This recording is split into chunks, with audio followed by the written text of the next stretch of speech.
Good afternoon, Dandadan fans. Oh, it's time. It's time for that panel.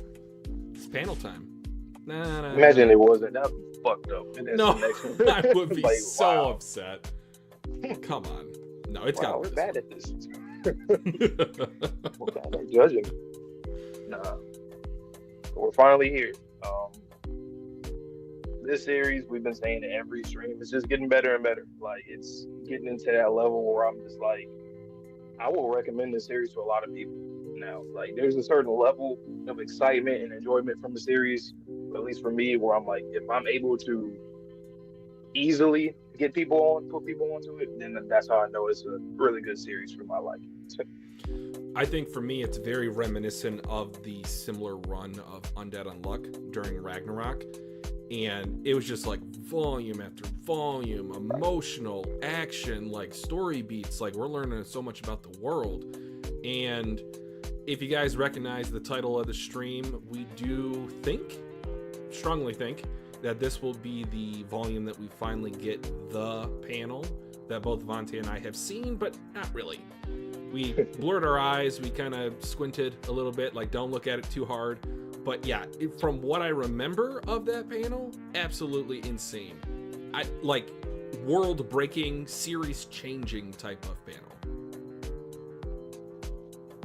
And our spoiler is that it's related to the name of the series. So it's like, what? One Piece. One Piece. No. We both know Tatsu is a One Piece stan. No one can tell us anything different. I don't care if he's never said it, or I don't care if Tatsu never said it in interviews. I don't care. No. No author, no. There's no fooling me. There's no fooling me. Man. We'll see. Eventually, when One Piece ends, we'll see the, when they have all the other mangakas talk about, like, congratulations, da da da. I want to see what Tatsu has to say. You're going to have, like, a big-ass essay. The author note is actually a hyperlink. He's like, these are my full thoughts to my blog post that I've been working on for 5 years. For this day, Oda.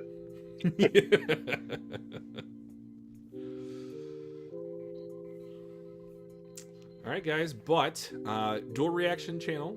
So both Vontae and myself, obviously, and Vontae's Go Deku profile picture for his mic, but it's just the two of us. Normally our boy Sherm is also here in the chat. I don't see him just yet. He might be getting ready.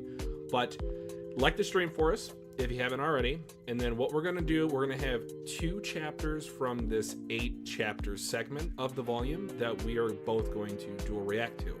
So you will get our genuine on-camera reaction to both of those 2 chapters. It's going to be chapter 163 and 165. And for the other chapters, we're going to alternate between the 2 of us. So one of us is going to read the chapter on camera. The other one is going to be following along with their camera off. So at least you'll get the reaction from both of us for 2 of the chapters. So we do post on our community page every time we do a volume reaction for what you guys want to be the 1 or 2 dual reaction chapters. So the results of the poll, we will abide by it, and then any tiebreakers again go to our boy Sherm. So yes, sir. So last volume you want to talk about? I don't understand how Tatsu is drawing this weekly. Like, there is just some panels and the creativity, the emotion, again, related to it. A memorable point for me is, like, the Zuma saying, like, I wasn't good enough for my mom. Heartbreaking. That hit me. For me, it was, like, the innocence of Futa. Futa was the epitome of just a good boy. And, oh my God. He did not deserve that. He was just so happy. And then, like, the family didn't deserve that either. Mom got the runaround from the company that was telling her, no, it was your husband's fault that he died. We're not going to pay you anything. Really? He was working overtime and you're going to try to stiff the family? And what a play on that, too, because, like, whether, when it comes to religion, spirituality, or whatever, when it comes to children, typically children are seen as innocent. Obviously, they're innocent. They don't know nothing about the world. They're just pure, close to pure. Some kids. Sure. I don't know, but pure soul. So just to play on that for a kid to die and then become this spirit, demonic vengeful being type yes. spirit is it's like uncanny. It's just like I don't know. So it's good in a good way. It's uncanny in a good way because it's like that shouldn't even have to happen, and that's the whole point, right? It's supposed to make you feel uncomfortable that this kid turned into this. But even Terrible Granny said that he was a kind boy, so she knows his true aura, I guess. Yep. Of which we should be getting into that at some point of why she's able to know about all these different yokai. It seems like their backstories too, because how would she know that he's a kind boy when he was, as he is Umbrella Boy right now? So she might have known what he was before somehow. True. And my thought of the Futa good boy turning into the umbrella yokai, what type of regret did he have? Did he just want to play with his umbrella more? Because he seemed relatively, good-natured, or was he actually affected when those bullies came, but he just put on a brave face for his brother? It's basking it, yeah. Mm-hmm. Like I said, we need Umbrella Boy and Evil Eye to just be friends. I think we need that. It's some kind, even if it's just like a fun cover page, something. We need something like that. For sure. It'd be really cool if the yokai that are inhabiting our two characters, so Gigi and Zuma, if they actually were able to connect on the spiritual plane, when they doesn't need to be, overtaking the body of their host in order to interact. So maybe astral project? Possibly. Yeah. Especially when, say, Gigi or Zuma are sleeping. Maybe they could do that. That would be fire. Why not? Hello, What's Gavin. Up, guys? All right. I think I went first last week. Does memory serve? I don't know. I don't know. All right, you can go first, though. All right. Let's get into this thing, man. Hold on. Let me bring up.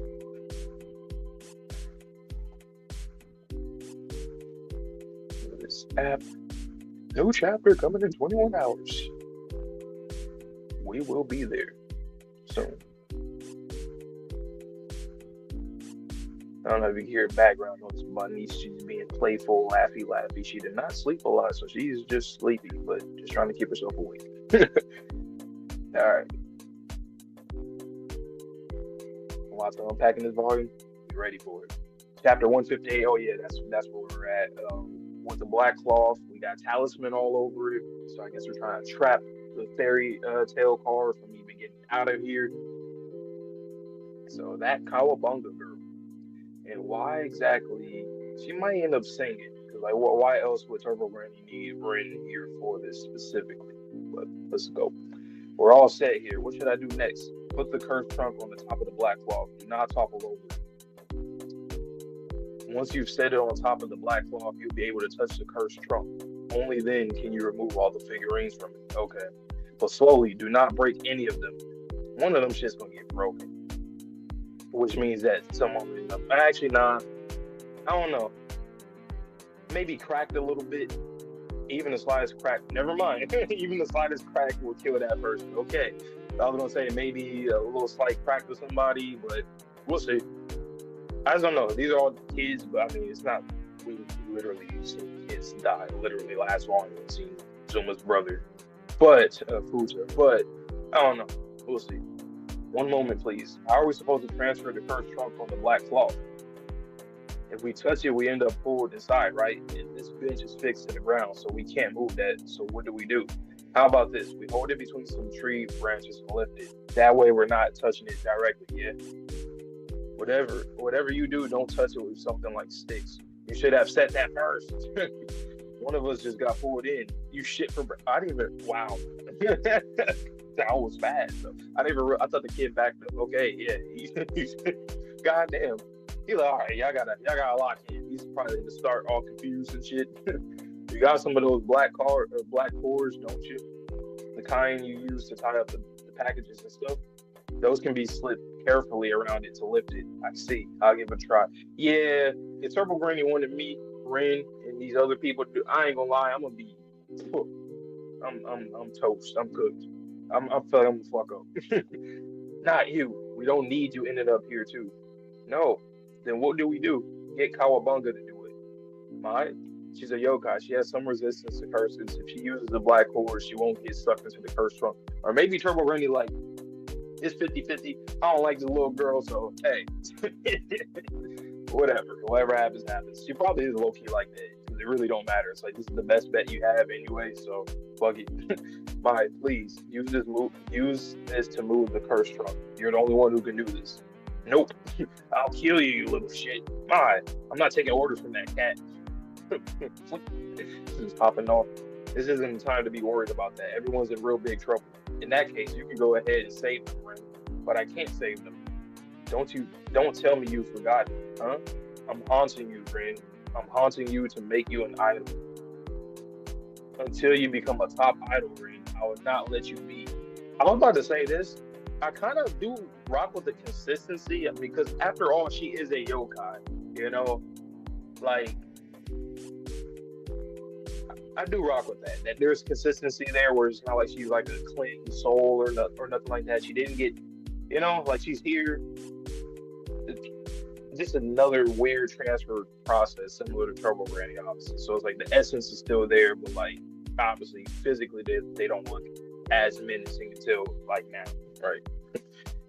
My, stop. This isn't the time to be doing this. You have to save everyone. My, that's what I'm telling you. Or is she helping her? She wanna probably just sing and perform again and probably do another little duet. Oh, so she's transformed into her attire and microphone. You can save everyone through song. What the? Everyone, let's cheer on Ren, okay?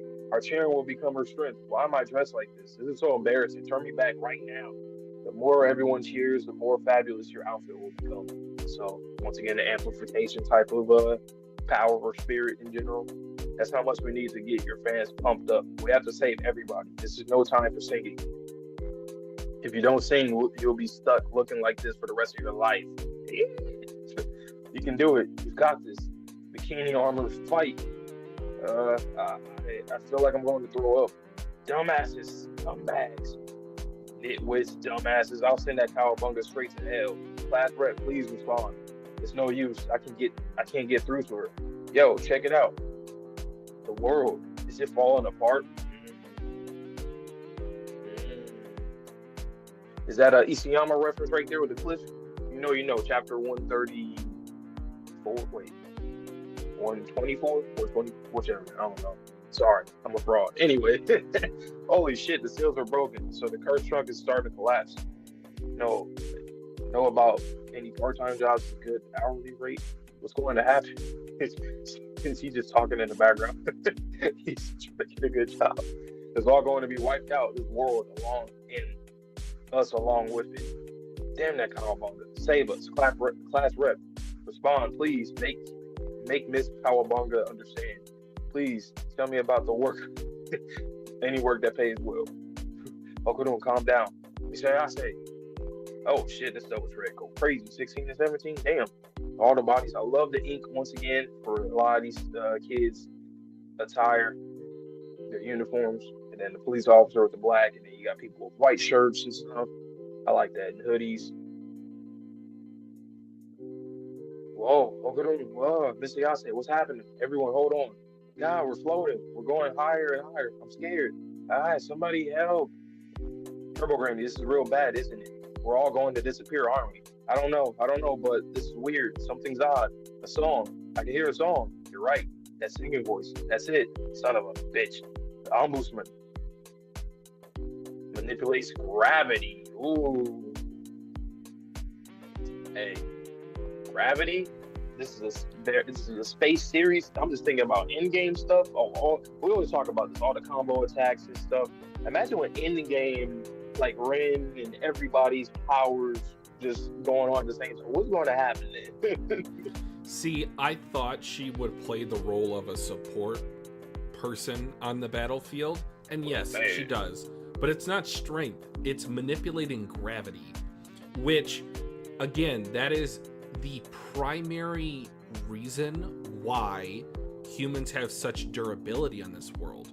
So this also introduces a way for her to give us training for increased gravity, increased speed, increased powers. Yes. So this is great.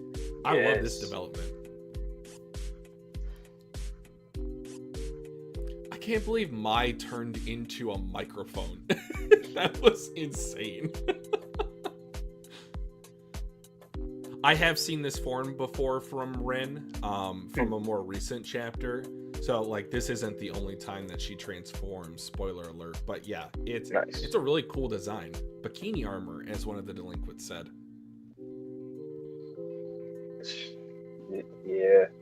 Yeah, Turbo Granny, I'm not able to do this. I can't wrap up this cloth and make sure people don't crack. Nope. Have you ever played Operation?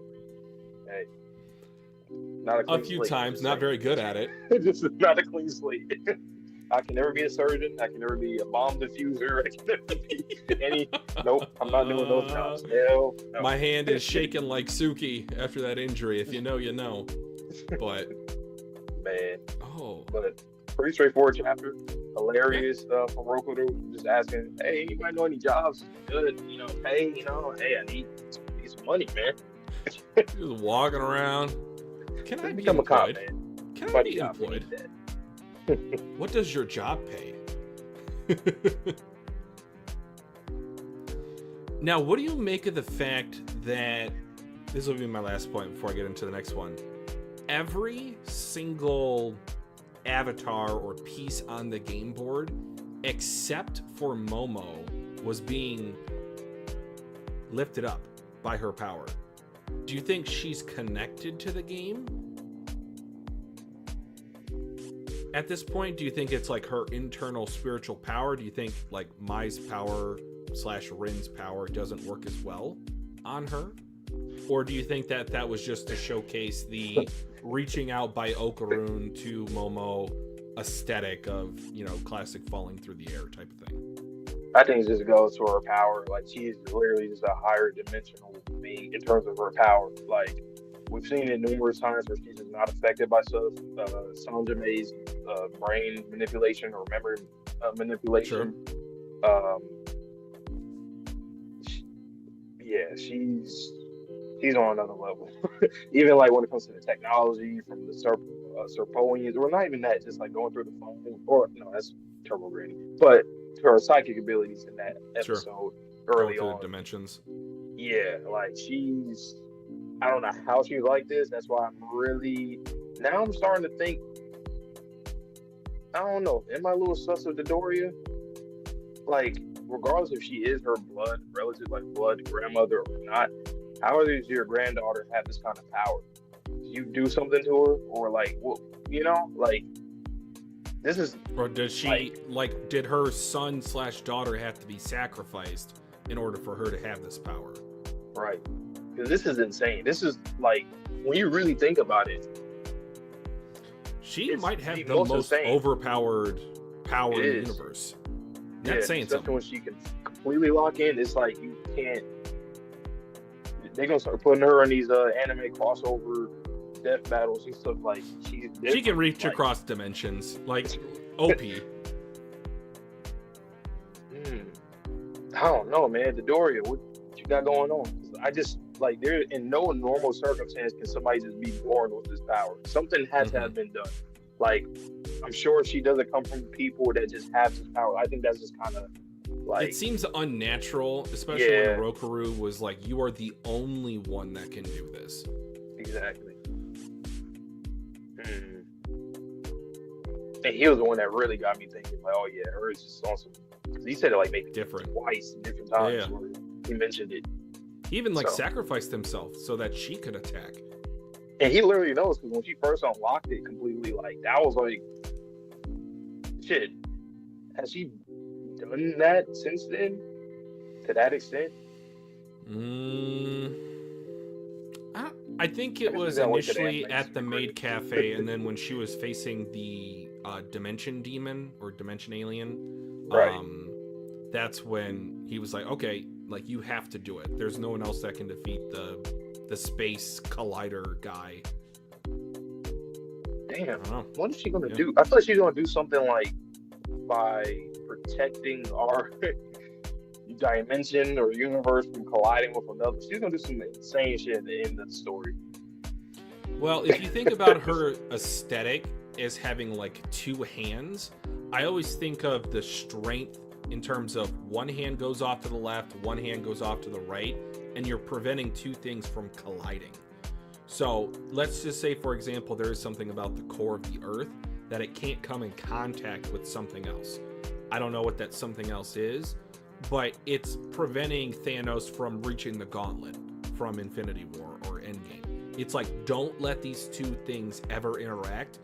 If she has the powers to cross dimensions, it might be the spiritual core of the Earth with whatever is trying to get its hands on it. Could be Saint-Germain, Count Saint-Germain, could be something alien, or it could be something spiritual. And then maybe the void too. Like if it's like some kind of black hole or something, I wonder. That'd be crazy. Do you think she could reach into the void and pull something out? Yeah. But what do you grab from the depths of hell? No. And how would, let's say if she wanted to like destroy it, like how would you do that? Destroy the void? Well, maybe she could crush it. I don't know. Again, with the spiritual, because I don't think. Spiritual. Remember when Turbo Granny was talking about the void? She said it's just nothingness, but that doesn't necessarily mean that they get destroyed once they go to the void. Correct? Right. It's not like they disintegrate in the void. It's just like they're in the void. Yeah. I try to think of it like Blackbeard. So void. Fair. Another One Piece reference. Sure, why not? Yeah, it's gonna be. I don't know. It's just. But after seeing this Ren stuff, it's just got us both theorizing. Yeah. The shit that we'll end up seeing is gonna be wild, like. And it's gonna be good. It's gonna get more people into the series when they start hearing about stuff out of context. Like, wait, what? Oh, I gotta check that out. That sounds interesting. I've never seen that before. She can reach across dimensions, and she's 15. Right. All right, I'll let you get into the next one, man. All right, so gonna get into chapter 159 next. Escape from the cursed trunk! Exclamation point. All right, all of these little game board pieces are being floated up. My, this is amazing. The figurines are all floating up. Your singing is controlling gravity, Rin. Now then, let's really get things pumping. Right. Hey, we're gonna make some noise, young miss. Let's do this. Okay, so he's got the speakers in the trunk, got a soundboard like a DJ. Oh, he is making some intense background sounds. Again, this is going to go hard in the anime. I fully believe in Studio Science Saru to pull this off. All right, fans are getting pumped. She's singing whatever she's singing. Oh man, page 4. She looks angelic. And it's not just like the white form. It's just she's got an aura about herself. Okay, Momo's still on the ground. It's the class rep through the power of the Ombudsman? It feels like Cowabunga's stealing my thunder, and it makes me sick. But if that's the case, then how come Miss Ayase is the one person not floating? Okay, so we did catch on to that before this chapter. Interesting. Momo, it can't be. You didn't eat the food. Oh, and that's what I said earlier. You become a citizen of this world, so that way you can't disconnect. Called that as well. You didn't eat the food of this world, did you? Okarun, go. I won't. If you don't, you'll wind up stuck here too. Miss Ayase, take the gold ball. I was able to change form with it, which means it's possible the trunk's curse won't affect you. It's no use. I'm not floating. The curse is the work of the fairy tale card. We need to defeat him before the world falls apart completely. All right, she jumps down. I'll stick with Momo. I've got luck on my side, both literally and metaphorically speaking. You get out and beat him. But remember, time flows differently inside the cursed trunk. A mere hour on the outside equals days in here. So you have to be the personification of speed. So the instant you get out is when the contest begins. The more time you take, the closer to bye-bye we get. Okurun, you can do this. Blow that creepy bastard away. Right. They look at each other. Okurun, is this the time for a confession? This feels very confession-esque type of situation. Okurun, hurry.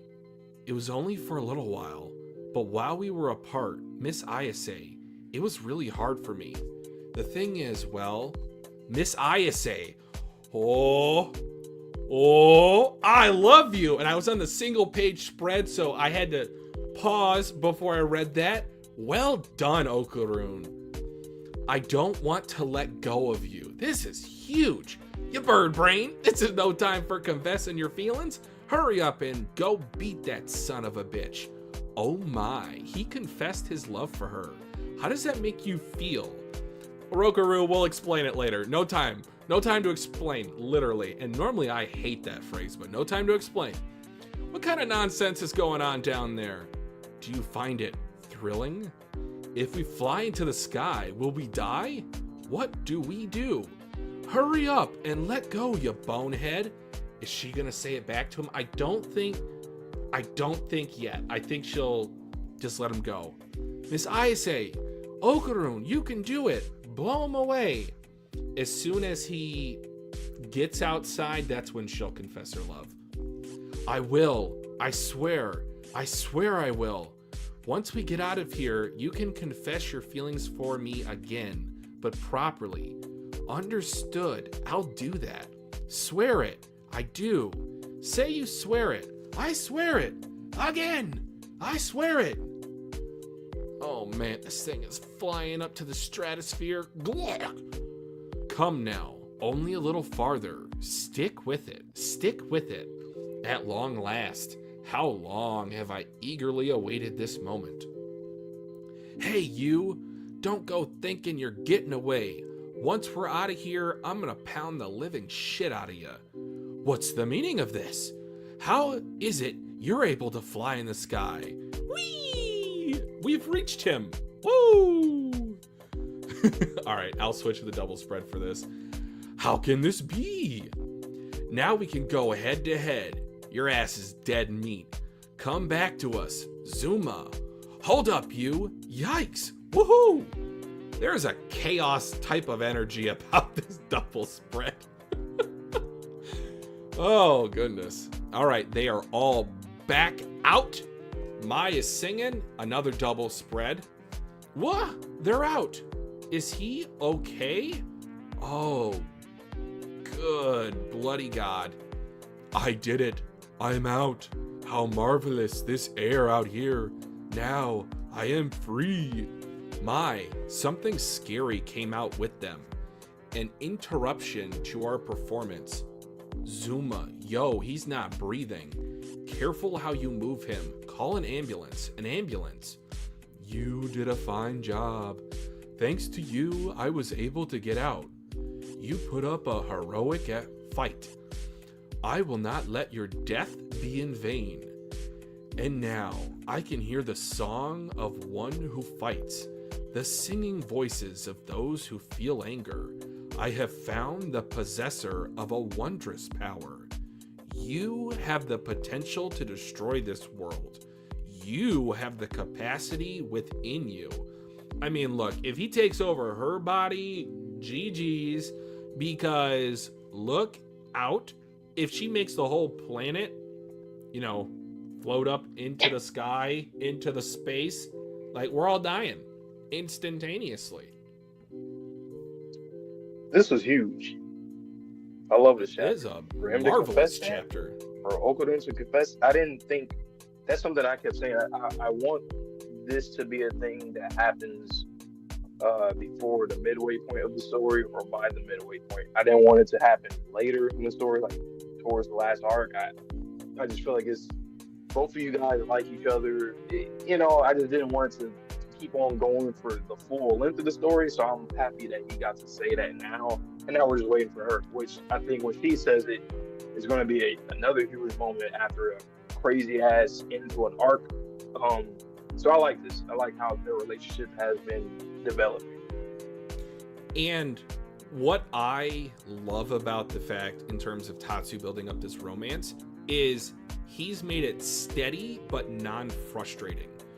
Normally in romance series, it takes forever to get the confessions out. And then for a lot of other romance series, once the confession is out, once they start dating, the series is over. So you don't get any sort of, development. How does their relationship grow over time? That's interesting. I heard that happen recently. I want to see that. My Dress Up Darling. Something like that. But, Damn. that's exactly what it is, because I read that Damn. series. Yeah, it's frustrating, but it is what it is. Yeah, awesome chapter. Interesting that he immediately decided to go after Rin, though. I thought maybe Sanjime would be in the vicinity. Maybe he's hiding in the background. He's literally about to. Yeah, absolutely. Like the fact that he's out, and you know how Tatsu likes to construct these arcs. Whenever you introduce a character at the beginning, they will always come back at the end of that arc. Every single time. This happened like 3 times so far, maybe 4, damn near. But yeah, I'm scared though, because I think your prediction is what's going to happen. He's going to get the fairy tale card.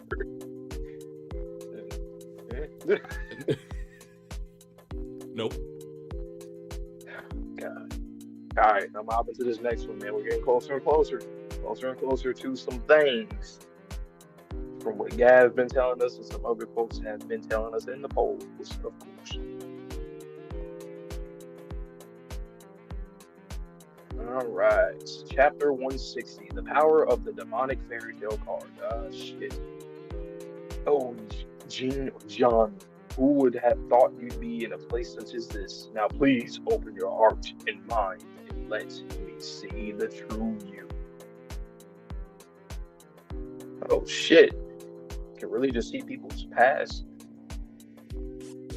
Wow, traitor. Rin, bring me some water. It's because of you, Rin, that I can live. Rin, is dinner not ready yet? How odd. Oh my god, look at her eyes. How odd.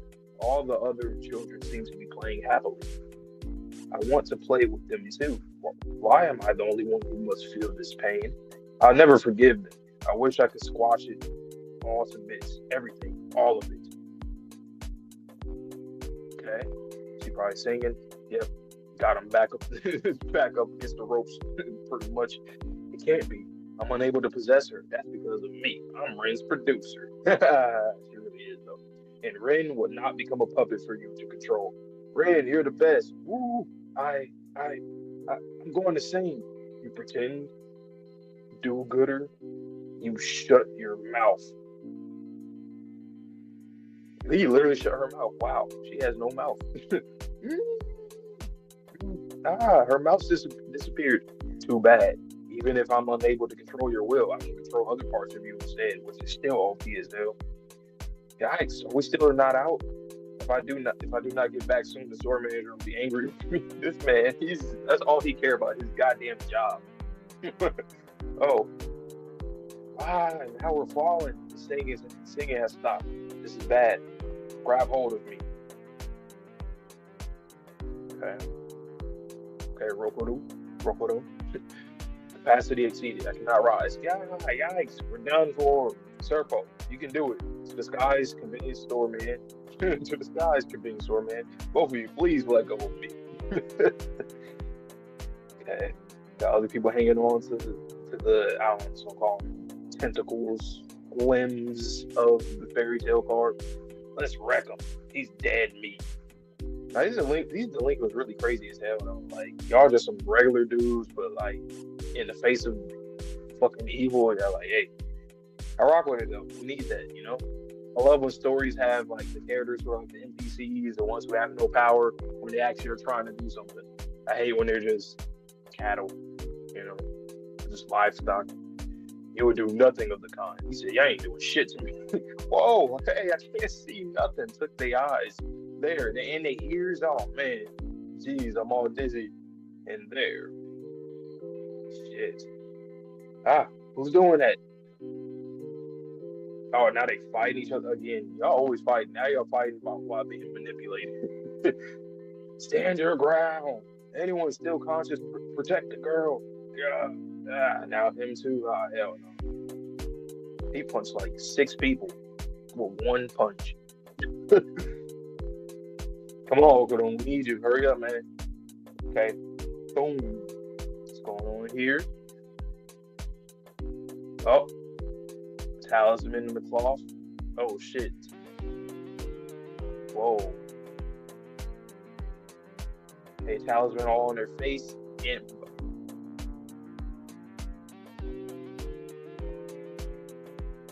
okay.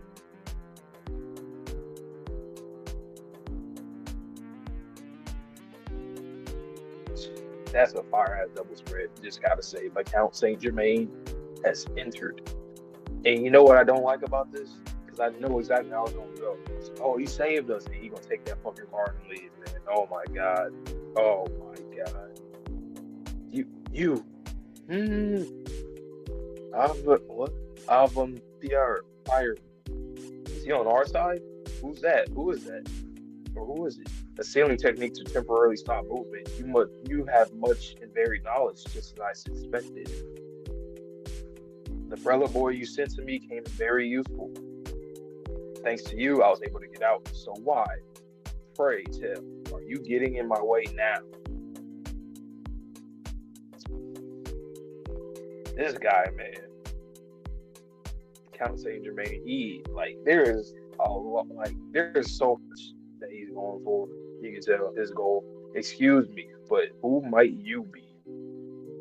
Boy got conquerors, hockey, you know what I'm saying? Just he got a coated blade there's a black blade that is a supreme grade. Why he coming with so much aura? Like he said, yeah, I have the most aura in the series. Like, off rip. The speed inherently of how he's moving. It's like snap second. I'm putting the talismans on people. I'm like knocking people over. Also, the phrase "see no evil, hear no evil, speak no evil." Speak no evil. Yep. Oh, goodness gracious. So what you thinking about him, man?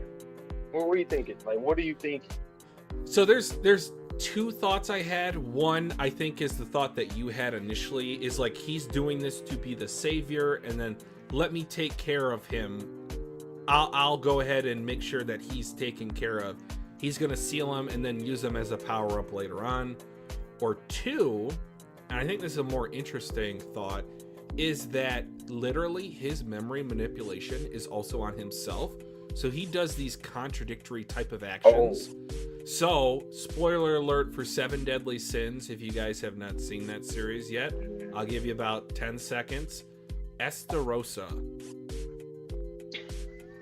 And the whole Holy Knight or Holy Angel situation, to where he's doing these things and it goes against his actual true goal, but that's because of the memory manipulation that he has on himself. It was funny. I always thought of so every time I think about writing my own story, I always thought about doing something with like a detective that is actually the criminal, the murderer. And okay. He's doing the case, trying to figure it out, but something like that. But so at first, like the first one that you said, that's what I was saying too when I was reading that, to make it seem like, oh yeah, you're saving him. But then I'm thinking, like, why would he need to do that? So what I think is going on here is that it's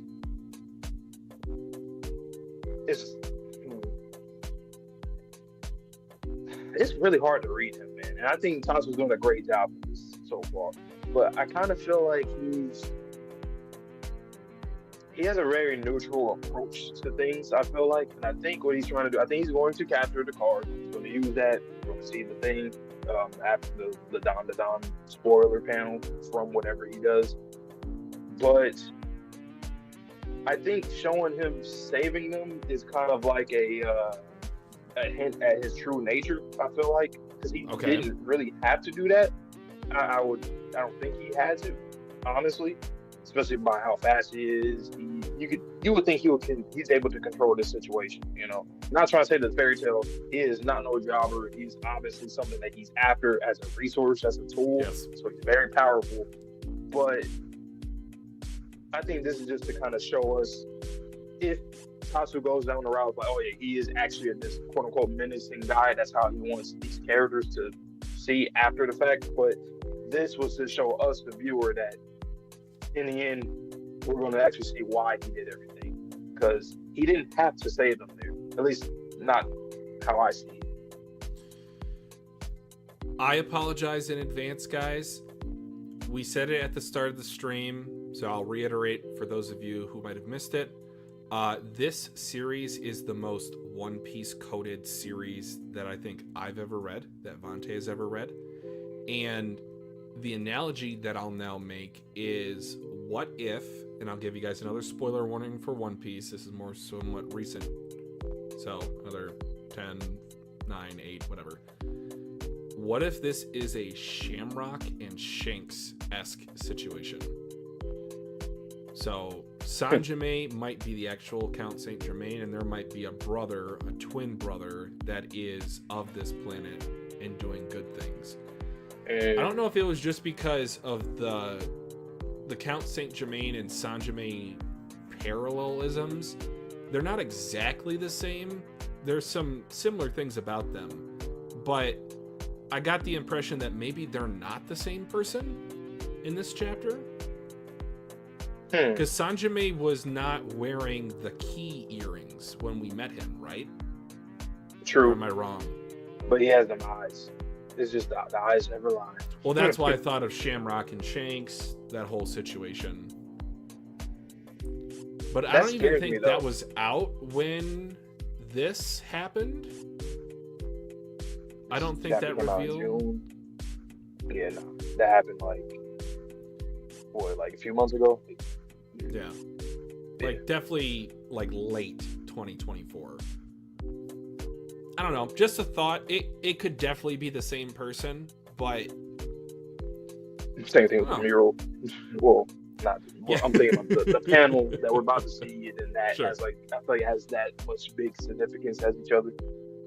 I don't know. What do you think? That was just a random thought I had. But you know what scares me about this? The fact that they won't know that Sanjime is him. Like, he's in disguise, right? If that, say they're the same person, he's in disguise. So all they're gonna do when they get back to school eventually is just, oh hey, so what you been up to? Teach? Well, none of these characters met Sanjime. No, I'm saying the our crew, not the delinquents. No, but I'm saying, like, conveniently, all of our occult club members, they aren't here, or they're still in the trunk. Mai wasn't a part of the so even more club. So they wouldn't know. Yeah. Yeah. So like either if they did see him here or not, that's yeah. Turbo Granny's definitely the bridge for that, for sure. She will probably see it or feel. Actually, we need to circle back to her right now. I know she feel the aura right now. Oh man, that son of a bitch. That's why I think he's going to that panel that we're about to see is that it's something that's about to leave. So once they get out, she's probably going to see it in the air, and she's like, what did you do, Turd Nuggets? What did you do? But he looks badass. Like he's the Conqueror's Hockey. Oh, he's got so much power. Even the intimidating way that he's posing, he also looks like a knight. The sharp edges of his like gauntlets, he looks like Rip. If Rip were in this series from Undead Unluck. Right. I'm not gonna lie, Oda, I see what you're doing. You're copying. This is the second time. Like you have the mural for Mala and the Sumerian story, and then we have the mural for. I mean, I feel like Oda's also a Dandadan fan. Yeah, and then this, I'm sure he probably, when they always try to like recommend the series, I think he probably's done that. I gotta look back into the author notes and other stuff, but he may have. co-signed. I mean, doesn't This is Shamrock. kind of look like a holy look? A holy knight Yeah, look? this is literally Shamrock. Yeah. Like the way his boots, like everything is. The boots, you know? the arm guards, the Yeah. I don't know, the holy knight chest plate. And then Tatsu with the Conqueror's Ox. See, they locked in. Yeah. Both of them, Oda and Tatsu were locked in. You're like, you know what? You can do that. Okay, well, They're like I do us. this? Yeah. They're like us. We're just resonating. See? Yeah. All right, but I'll get into the next chapter. Yes, sir. All right, guys, if you're liking the stream, just another reminder to like it for us. That way we get out to more Dandadan viewers in the algorithm. We would sincerely appreciate it. Okay, but chapter 161, Saint Germain, the Mystery Man. So disregard the last 5 minutes, guys. I'm just five-head twitchy over here. Oh ho ho ho ho ho ho ho. So you're that type of person, I see. The type I wouldn't want to become friends with. Yeah, but he's gonna subjugate you, so get ready, man. All right, took away his eye, and he's gonna have, I didn't even think about this. He's gonna defeat him with no eyes, no ears, no mouth. It is going to be a feat of all feats. All right, this panel, I'm stuttering. This panel is crazy. No eyes, Count Saint Germain, but got the Illuminati eye on the collar. Oh ho ho ho. With your face like that, you won't be able to enjoy any tea parties either. Bruh, effortlessly. Just swinging the katana. Nani? But you have no eyes. Oh, he's got... what are those? Stakes? He is a vampire. He coats... It looks like armament hockey. I'm sure it's just his glove. Did he inject his katana with something? What is he doing? Jumping crone? Crone? And he's got like a magic circle to jump off of? All right, this is a double spread. Oh my God, cut the mouth card in half. Black hair cutter. Ah, it's back. Disintegrates.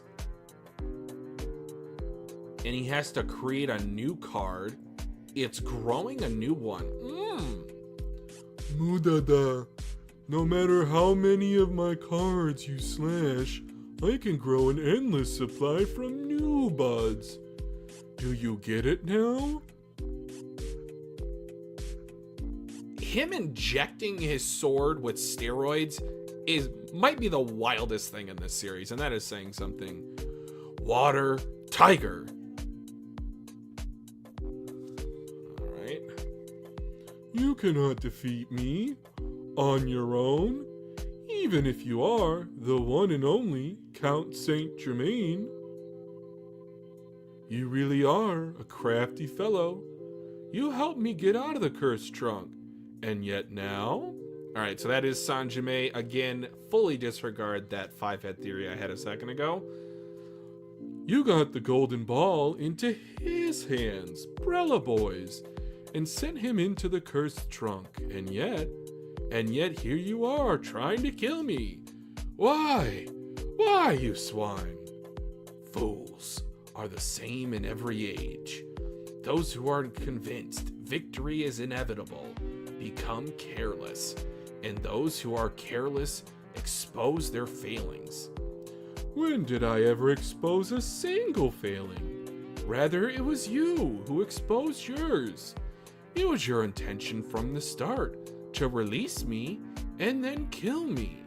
But you have underestimated me. You have come before me with no preparation whatsoever. And that will be the very end of your luck. A moment ago, you said I couldn't beat you on my own.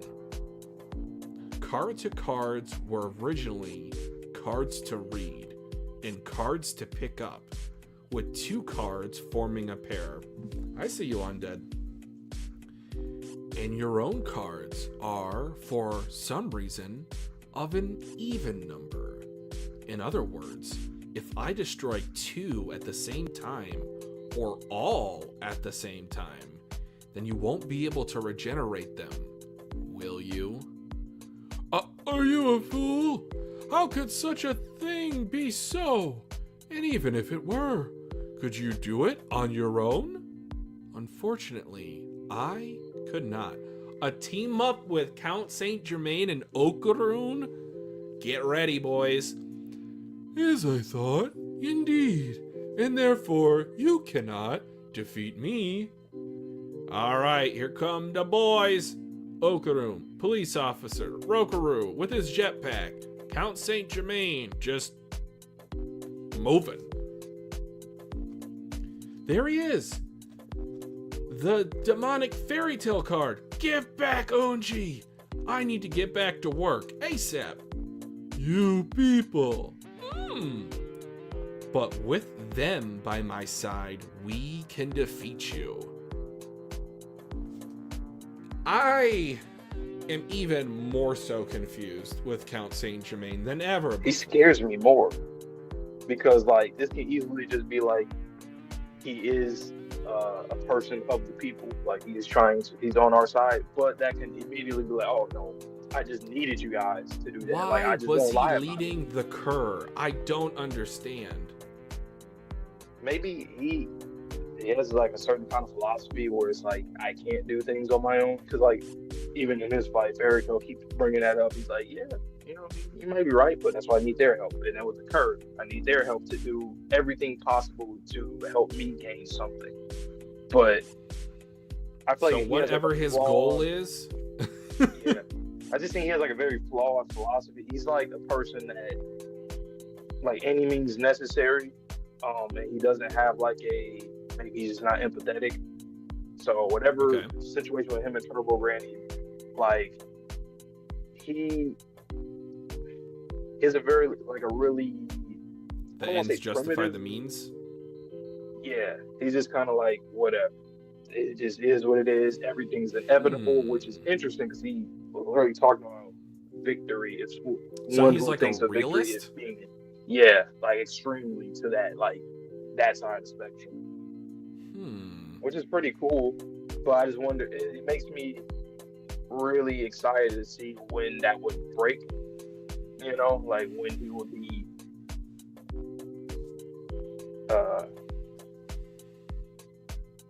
Not necessarily knowing, because he's not wrong. If you're a realist, like when the mask will fall or when the facade will break. Yeah. Is that what you're kind of talking about? Pretty much. I guess it has to do with Turbo Granny in some capacity.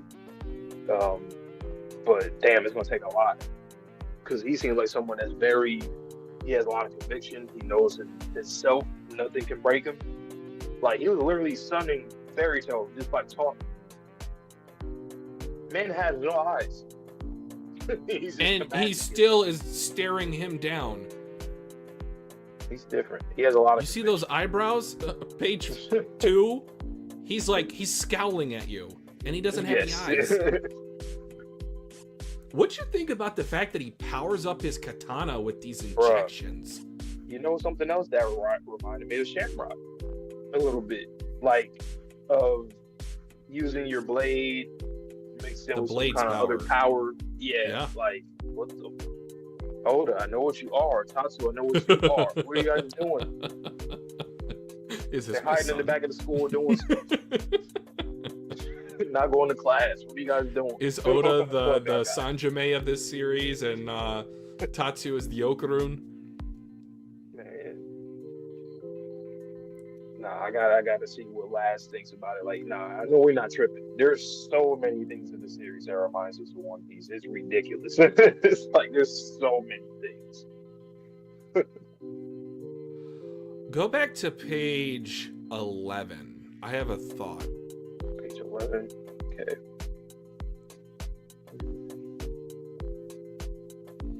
So remember how I was telling you it was just like somehow this card yokai was sealed away, and they didn't even bother to, you know, wrap it up, for a lack of a crude term. Mm-hmm. Do you think Sanjime had the ability to tear off that black coating? It was sealed. He took the seal off and then gave it to the delinquents or put it on the park bench. Because that look, it looks like that is the trunk that is sealed. Right. I guess so. Yeah. So he put all of this into motion, like from start to finish. It wasn't random that just Zuma that's why Fairy Tail was was kind of confused. He was like, "Oh, like you did this, you got got Zuma, me you out. got the Why are boy you trying to here." kill me?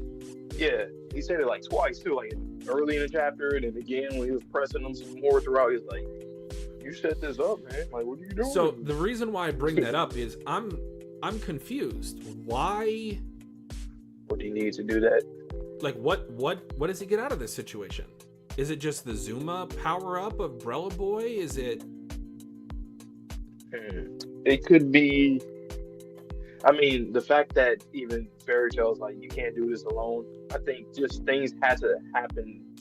Like, it's one of those things where he is willing to just bet, kind of like with Turbo Granny, when I was saying with the Mai situation. Like, she's a yokai, so she should be able to, you know, to deal with it pretty well. It's just like, well, that is our only hope. Fuck it, let's do this. If it doesn't work, then we gotta do something different. Maybe Sanjime's kind of like that, where it's more so, if I set this in motion, I have a better chance at coming in at the end and doing exactly what he's doing now versus jumping into the game and then being trapped himself or lose or something. Okay. But it's interesting. Why wouldn't you have the Cur with you or any other allies, right? Like, why would you use these? Why is it just you? These delinquents out.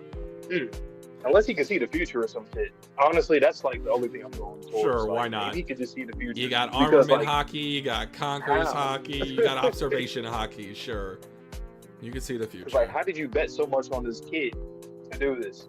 Like, I don't know. But and this like, again yokai, furthers the conversation that by himself he could not, because page 15, could you do it on your own? Unfortunately, I could not. So I guess maybe this card demon is just a powerhouse, or you literally cannot defeat him on your own. Which is the reason why he wants him, you know, like fighting against something, taming a beast. Like, you know that this beast is crazy, but you gotta tame it so it can be on your side so you can use it. And yeah, it kind of reminds me of a few other series that are like that. It's a trump card, literally. It's like just him getting the trump card. It's like getting a wild Pokemon, getting a wild monster, taming it. Now it's mine. It's Kurama with Sharingan. Okay, so a few chapters ago, we were talking about Momo, right? And her abilities, like just how far it's going to progress. Sure. Do you think that Count Saint Germain is trying to stop something too, like some kind of collision with another dimension? So once we get this panel very soon, right? And just with his power, like, is he trying to stop something from happening? Some kind of collision of some sort? So all of his efforts might end up failing in the end. And then we have our crew that's able to actually fix it all. It's kind of like, well, not like that, but I was going to say, kind of like Zeke in AOT, you know, like with his position and his goal, his philosophy, where it's like, no, I'm very short. Like, this is what we should do. The euthanasia plan is what we should do. And being a realist and going to that extent to going down that path, it's like, this is what I want to do. I don't care until something happens where he fails, and then he learns something like, yeah, no, that just wasn't going to work because of other cool point. Parties involved. My question to that would then be, do you think he is an antagonist then, or if he truly does have the best interests of the planet in mind? Do you think maybe he was leading the Cur, but doing it because he could minimize the damage overall to the planet? Like, is it, the question is like, okay, again with the whole theory of aliens in the universe, if they do exist and if they are traveling from star system to star system, their technology far exceeds whatever is on this planet currently. We would be like the Native Americans were to the conquistadors. Shit, not even. Well, again, baby versions of the Native Americans. So with that in mind, maybe he's thinking it is better for humanity to live potentially as slaves than to be completely eradicated. Or maybe we could grow the spiritual power of the planet even while enslaved or under the rule of an alien species enough to where we could fight back one day. Like, he has a lot of things planned. I feel like he's, in the end, is all for good, but it's like, once again, you gotta do some evil shit to get there. Yeah. Because he seems so sure of himself. Like, usually, does he though? He's like I don't know, the way that he talks, it's like, well, aside from that, whatever is going on there, whatever that is, you know, we still got to circle back to that too. But like, in terms of just like his planning, he's doing so many different things that we don't know. Once again, we don't know nothing of this series. Like, we're just starting to learn more and more things every stream now, recently. But like, we don't know shit. So he's doing so much stuff, and we're still asking basic questions about the series while he's doing all this elaborate. What's in the basement? It's like, what? So Zeke is on. I'm gonna save my people. Oh, the war? You didn't know about the war? Well, you got a lot to catch up on, bud. And it kind of reminds me about Marvel, you know, about the incursion with Dr. Doom and all that. I think something like that is happening here. Okay. It's like, what are you planning to do? Seriously, like, out of anything we could possibly think of, what is he planning to do? Like, what? He's such a contradictory character. Every time we've seen him on page, it's just like, I can't get a read on you. Like, he's trying to get a read on huge. Dodoria. Can't get a read on Turbo Granny. It's like, I don't know, man. He's doing something insane, because Turbo Granny, the way that she reacted to just seeing him or feeling him or whatever, and then now we know his whole plan and how he got Zuma into the game and all these other kids. It's like, you're doing something that's, I just feel like no one will go to the length of this. Not even a villain of villains will go to the length of this unless it's something that's like, that makes sense. Like Thanos, it makes sense, even if it's like, that's kind of crazy. It makes sense. Most villains, like crazy evil villains, they believe in their cause as much. Yeah, but they don't do as much as it. Like, they have with their power or whatever. Like, they do a lot of cheap shit to shortcut stuff. He looks like he's just doing a lot of deliberate things and planning so much, even to the point where even in so we know he's really old. Obviously, the Hyper Geezer. He's probably playing the long game for centuries. And he literally told Fairy Tail, he was like, so there's fools in all ages or whatever. I think he literally means like throughout time, not even just in terms of age himself, like whatever the Fairy Tail. I think he just means in general. So once again, he's a really interesting character, compelling character already, without even knowing nothing. Just like you said, Dodoria, Turbo Granny. We know nothing, but we know that they're pretty goated regardless. So, I'm so invested in this series. Yeah. But ready for the next one? Yeah. All right, we're getting closer and closer. And then you will have that 163 after this one. All right.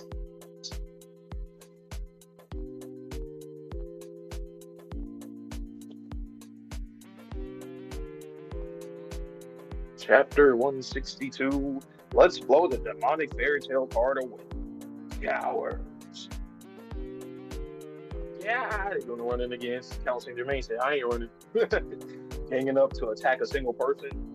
Have you no shame? Yet you're over here manipulating people and possessing people? Have you no shame? But then again, you're a yokai, that's what you do. But you have no right to tell us what we should do as humans, okay? And aliens. Yeah. Oh no, I already went all out twice. Where did Unji go? You two are useless. Sir Takakuta. Ah, faceless monster. Sir Takakuta. This way that he's very formally saying his name and that he knows. I mean, obviously we know, but let me keep going.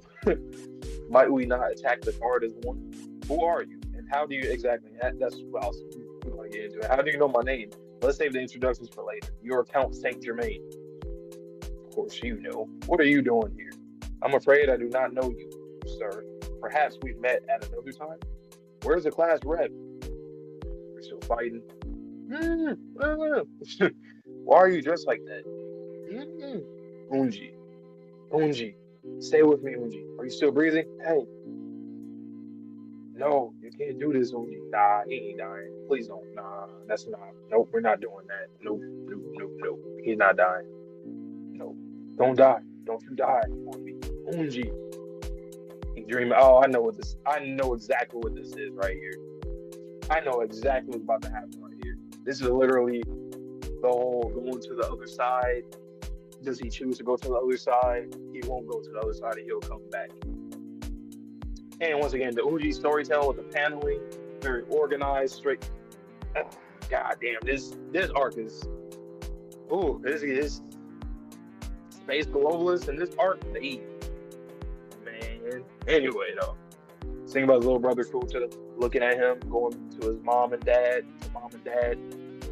big brother, bye. Yep, it was one of those situations. And he turns back around, comes back to life. Ooh. Okay, I think I kind of noticed something. Do you guys feel this way too? So like when he first, going from his dad to his brother, he's like kind of, like shocked to see dad. He frowns when he sees mom, and then he smiles again when he sees Futa, and then he turns around. Damn, that's tough. Unji, be strong. Can you hear my voice? Do you know who I am? Unji, shut the hell up, you old fart. As if I just go and die. Damn fool. I can't wait to hear the voice acting too between these two characters. We're going home. Yep. Yeah, they're fucking him up. Come on, keep going, guys. Don't let him regenerate. Oh my, he regenerated. It's crazy. Is there no way to beat him? In order to defeat the demonic fairy tale card, it is necessary to attack paired cards at the same time. Sir Takakuta, can you use your power? This guy knows about my power?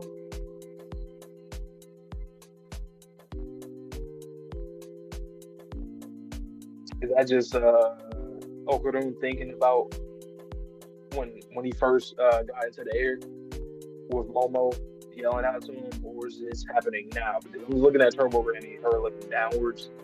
I find that kind of interesting. Anyway, though, this guy knows about my power. No time to think about that now. We have to beat that card ASAP. It doesn't matter what happens to my body. There's no time. Ooh, fire. Marvelous. Sir Takakuta, I would like you to go for the face. Sir Serpo, the eye. What is the hourly rate? I'll consider that later. Okay. Shit, hey, I need a job. Shit, I want to work for you. Fuck it, why not? Sir Takakuta, I will go first. Sir Serpo, please wait for my signal. This is unforgivable. You cowards, you people are villains. I'm getting in there too. That was empty. I'm getting in there too. Oh, Zuma. Oh, fire. Okay. Yeah. What? You still had your breath in you? This is a help to me. We shall flee from this place for the time being, using your power. Wow. Why? Why can't I enter into him? Zuma, think about your mother. It fills you with loathing. She tried to kill you. You're so full of hate, you can't stop. She tried desperately to protect the lives of my family. How could I hate a mother like her? Okay, so he said, at the end of the day, I understand. Even though the situation was wild, he's like, I know what she was trying to do, and she shouldn't have to have gone through that either. So, but damn, man, this is no jest. Hurry up and hate her, you fool. The card fans' human anger divides us and generates conflict. Those are his aims. We need not to listen to him.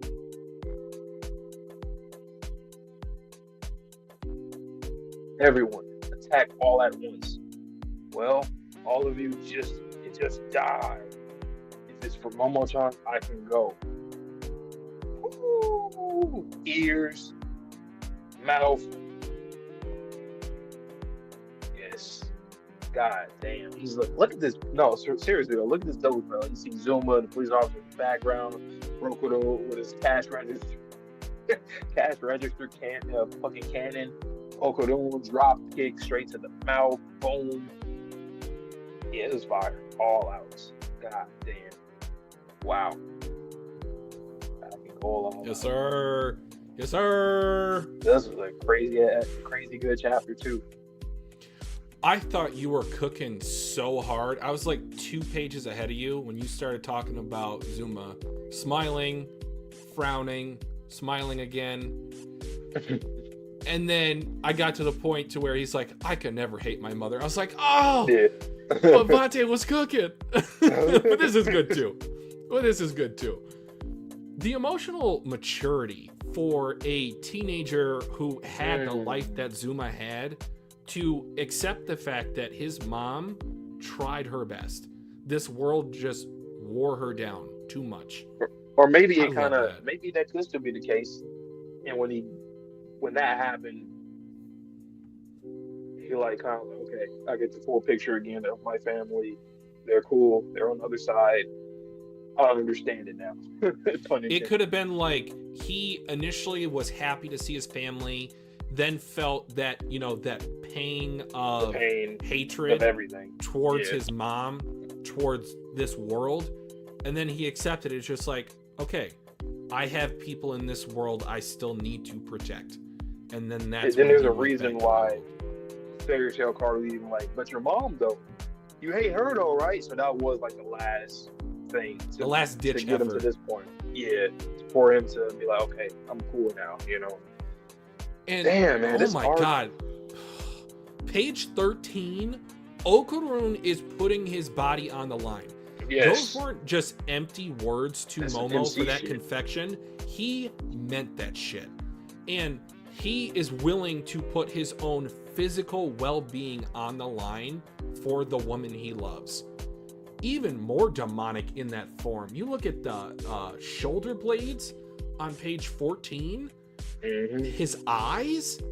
Oh dear God. It reminds me of the opening when he's running towards the end of the opening. Yes. And he just gets into a blur, like a weird black and red just stuff. It's just he stuff. is the embodiment of I am speed. I am speed. And Zuma with his dad, not dad, police officer holding him up for one final umbrella shot, going beyond his limits.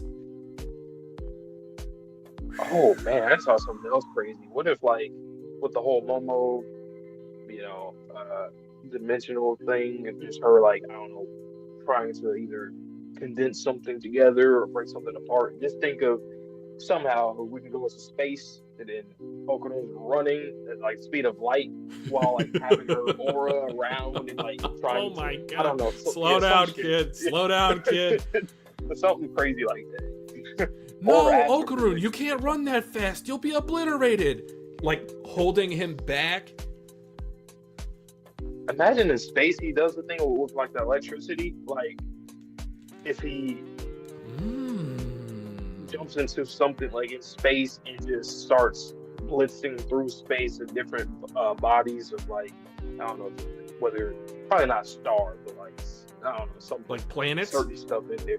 Yeah, the orbits. That would be, bro. What the hell is that? Just bouncing off him, crazy as hell. Just going crazy, spirals, everything. Spirals, Uzumaki style. Damn, but the art, man, Satsu, you different. Like we were saying this a lot with Tezuka. And Mm-hmm. Undead Unluck, and Tatsu, you just like Suzuka. Like y'all just go crazy for no reason. It's just for no reason. I'm just gonna go crazy. And also the simplicity of the backgrounds of pages 10 and 11. I love how it focuses the viewer's eyes onto the characters and their emotions. And like the police officer grabbing the hand of Zuma to help him up. It's so satisfying. Crazy. So, okay, do you have a different choice for who you would pick for Zuma now? Like, who do you think Zuma should be? Some of the ones that we named, I think, still works. Okay. I just didn't know if you had like another. Imagine this is Kageyama's VA. But that's Gigi, isn't it? Oh, son of a bitch. Yeah, you're right. I did think that, though. I swear to you, I did think that when we were talking about last time. And I was like, well, that's Gigi. I mean, not saying that it can't happen, but I'm sure that they'll get somebody else. Yeah. No, this arc, man, like, especially since we're going to end off on some huge shit. Damn, this is Space Globalists or crazy arcs. And not to like throw any shade on the Ombudsman arc either, because I love that arc. Oh, magnificent. That Curse House, yo, these arcs, man, those 4 arcs are. Those are the staples. And we're still not at a real peak yet. We're like, we're here. I feel like this is the first window. peak, but there's another peak that yes, that's how you can go up to.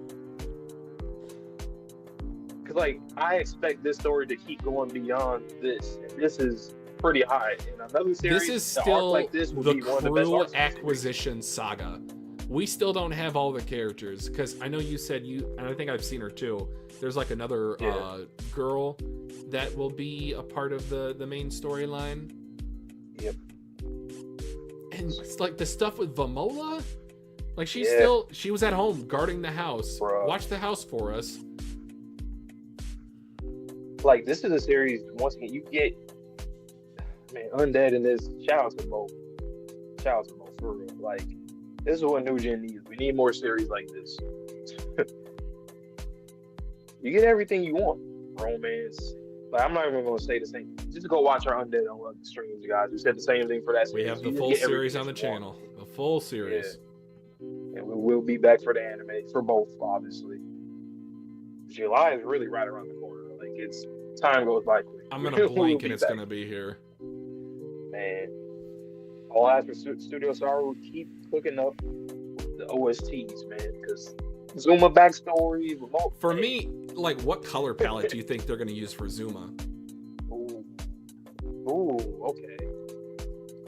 Umbrella Boy. I'm thinking blue. For like. Interesting. I was thinking yellow. For the. You know what's funny? When you asked that immediately, like instantaneously, I thought yellow, and then I went to blue. So not the gold of the praying mantis peeny weeny, but in his hair, because I know it's bleached. It's probably like blonde or yellow looking, probably. Well, I think we did. Yeah, it is. Color, right? It's red with like a blonde or a yellow streak. Damn, man. Or imagine it's like a vibrant gray. I know that seems contradictory, but in terms of like the rain, like a violent noir type of thing.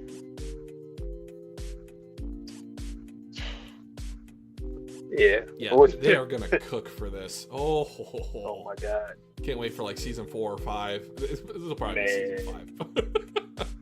What, this part? I think it's part 4 or 5. Because we got 4 volumes with season 1 for 12 episodes. Yeah, 4. So this would be season 5 content. And then we still got Globalist. At least we got Globalist arc, go crazy. Let's see what that can do for the manga too. I'm so happy you guys are getting all this content. Like, that adaptation was probably one of my favorite adaptations that I've seen in a long time. Yeah, Studio Saru, they just, like, there was nothing that I felt like, it was only like one episode. Literally one episode where I was like, it looks a little... It's fun. But that's a gift. That always happens. Other than that, everything was great. I love the music for it. The voice acting is really good. Like, if you guys haven't, go check out just different dubs when it comes to Dandadan. It's all across the board. They're really good. None of them I have to are peep some bad more. at all. I'm so serious. I'm like, whoa. So, but are you ready for your read of this next chapter? I hope so. So, guys, as a final reminder, please, please, please like the stream for us if you are enjoying. We are about to get into the first dual reaction chapter of the stream, chapter 163. So I'm going to read it first on camera on mic. Vante's going to get out of here. And then once I am done, have a quick conversation with you all. That is when he will return and you will get his reaction to it. So this is one of the chapters that we have heard so much about. So without any further delay, let's read it. So chapter 163, Saviors Don't Be Late. All right.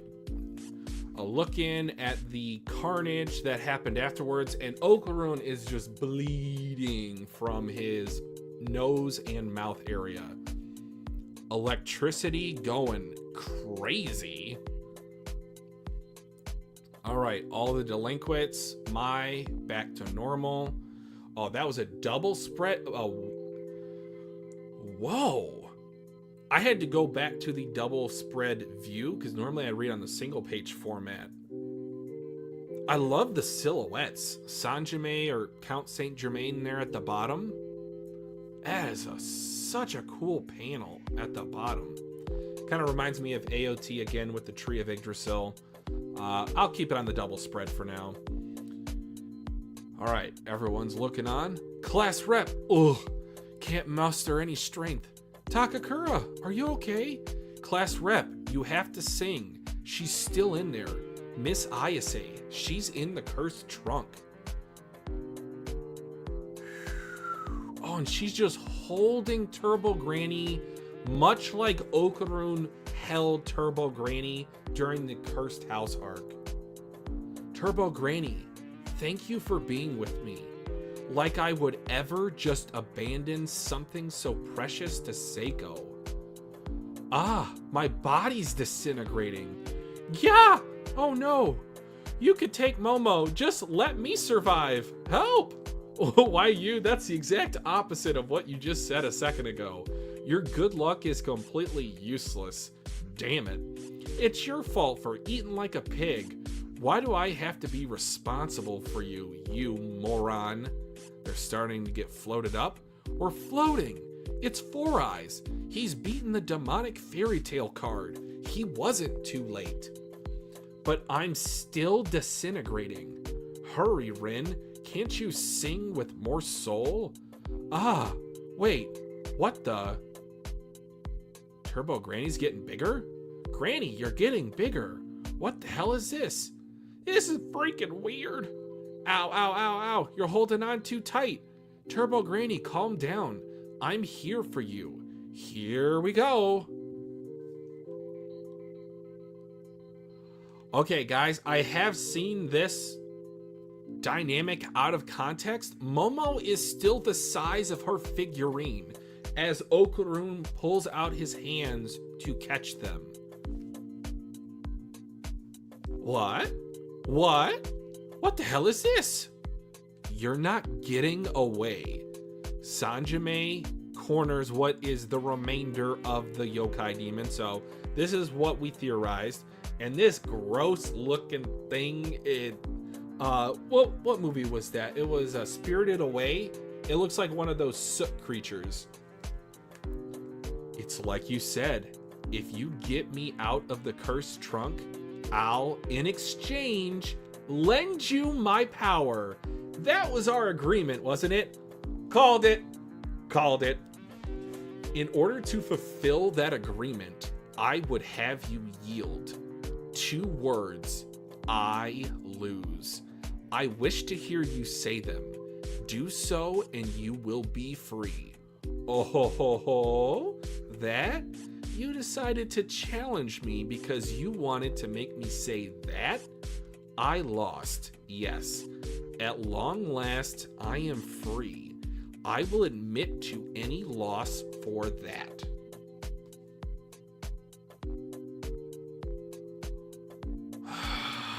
stabbed right through the skull. Yeah! You filthy bastard swine. We had an agreement. If I got you out of the cursed trunk, then your power would be mine to take. It is now in the katana. Fairy Tale card. Oh, and there's other cards. The feet and the fist. You won't get away with this. Give me back my power. I wish to know all the mysteries of this world.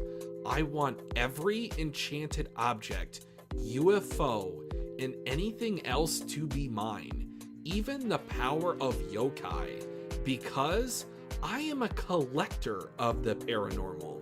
Oh, one other thing. If I had to choose, this is the one thing that's most important to me. Are you familiar with Dandadan? Finally, we get the panel! All right, let's look at all of this. Whatever was sealed with this thing? Oh my god. This is definitely of Buddhist or Hindu or both mythos. I see the enlightened.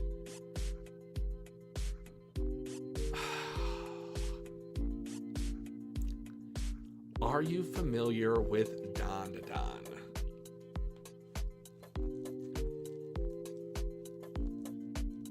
That's most important to me.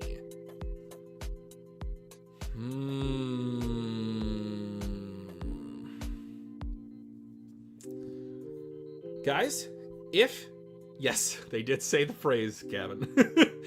If you're in the chat, feel free to leave a comment. I'd love to interact with you guys. Vante will get his reaction to this chapter momentarily. I just want to do another quick little review to see if there was anything that I needed to talk about outside of what I already did.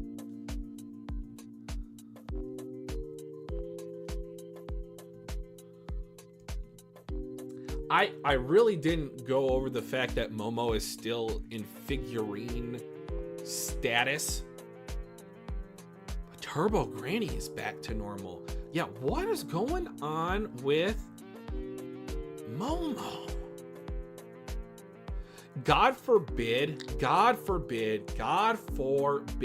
if Sanjime ever gets Momo's power.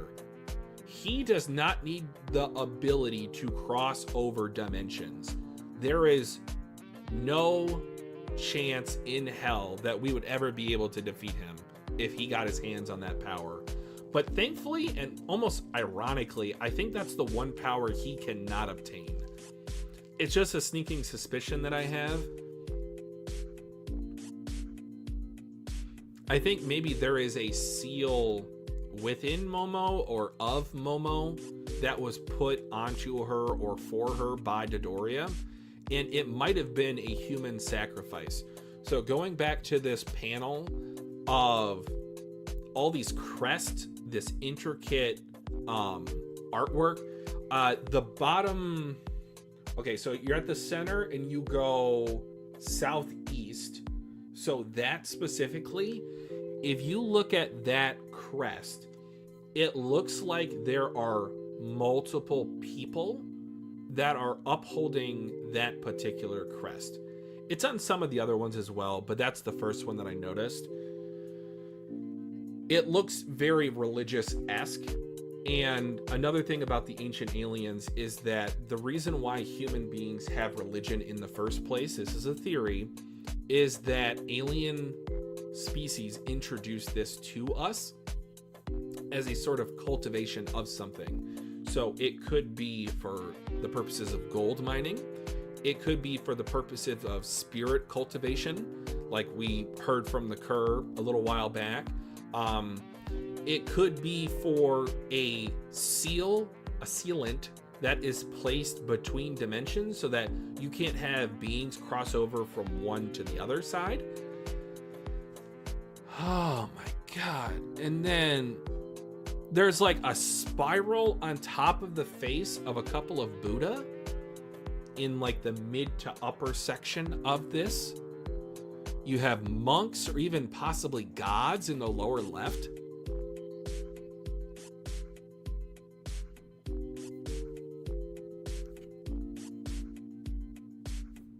How many swords he had? Are you talking about the injections, Gav?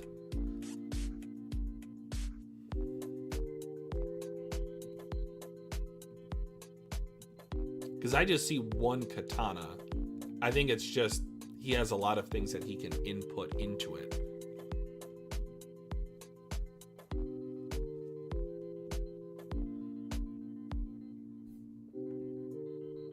The vials, okay. Did I count how many he had? I know he had a ton of them in his breast pocket. And I'm assuming he has them on the other side as well. Oh, brother. What a crazy chapter. Let me get Vontae in here. I'm assuming by the time that he comes back in, he'll be like, okay, this is finally the panel chapter.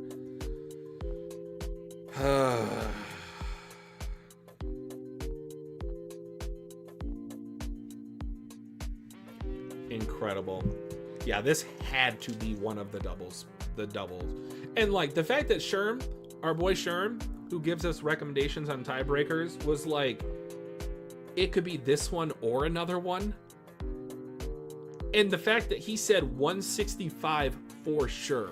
So there's something even crazier at the end of this volume. Oh, man.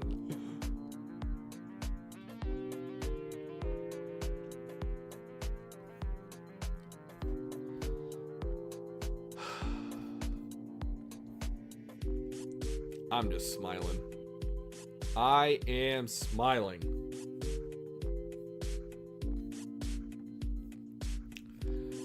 And then, I don't know if we said this on camera yet, but we do have a discussion stream planned with Commodore Les. So if you guys are a fan of Dandadan content, he does do Dandadan content on his YouTube channel. And more recently, he started up live streams of the weekly chapters. So he'll be live, I want to say in the morning, every Monday that it drops, around the time that it drops. Unfortunately, with my job currently, I don't have the ability to live stream as soon as the chapter comes out, so I'm normally working on Mondays. But if you guys want to get a instantaneous reaction to the chapter, check out Commodore Laz on YouTube.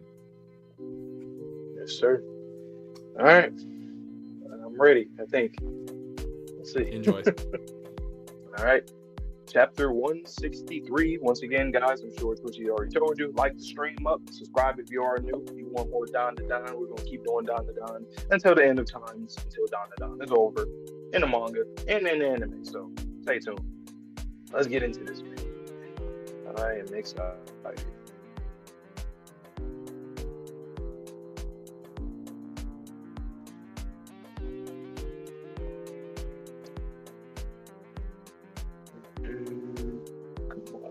Go.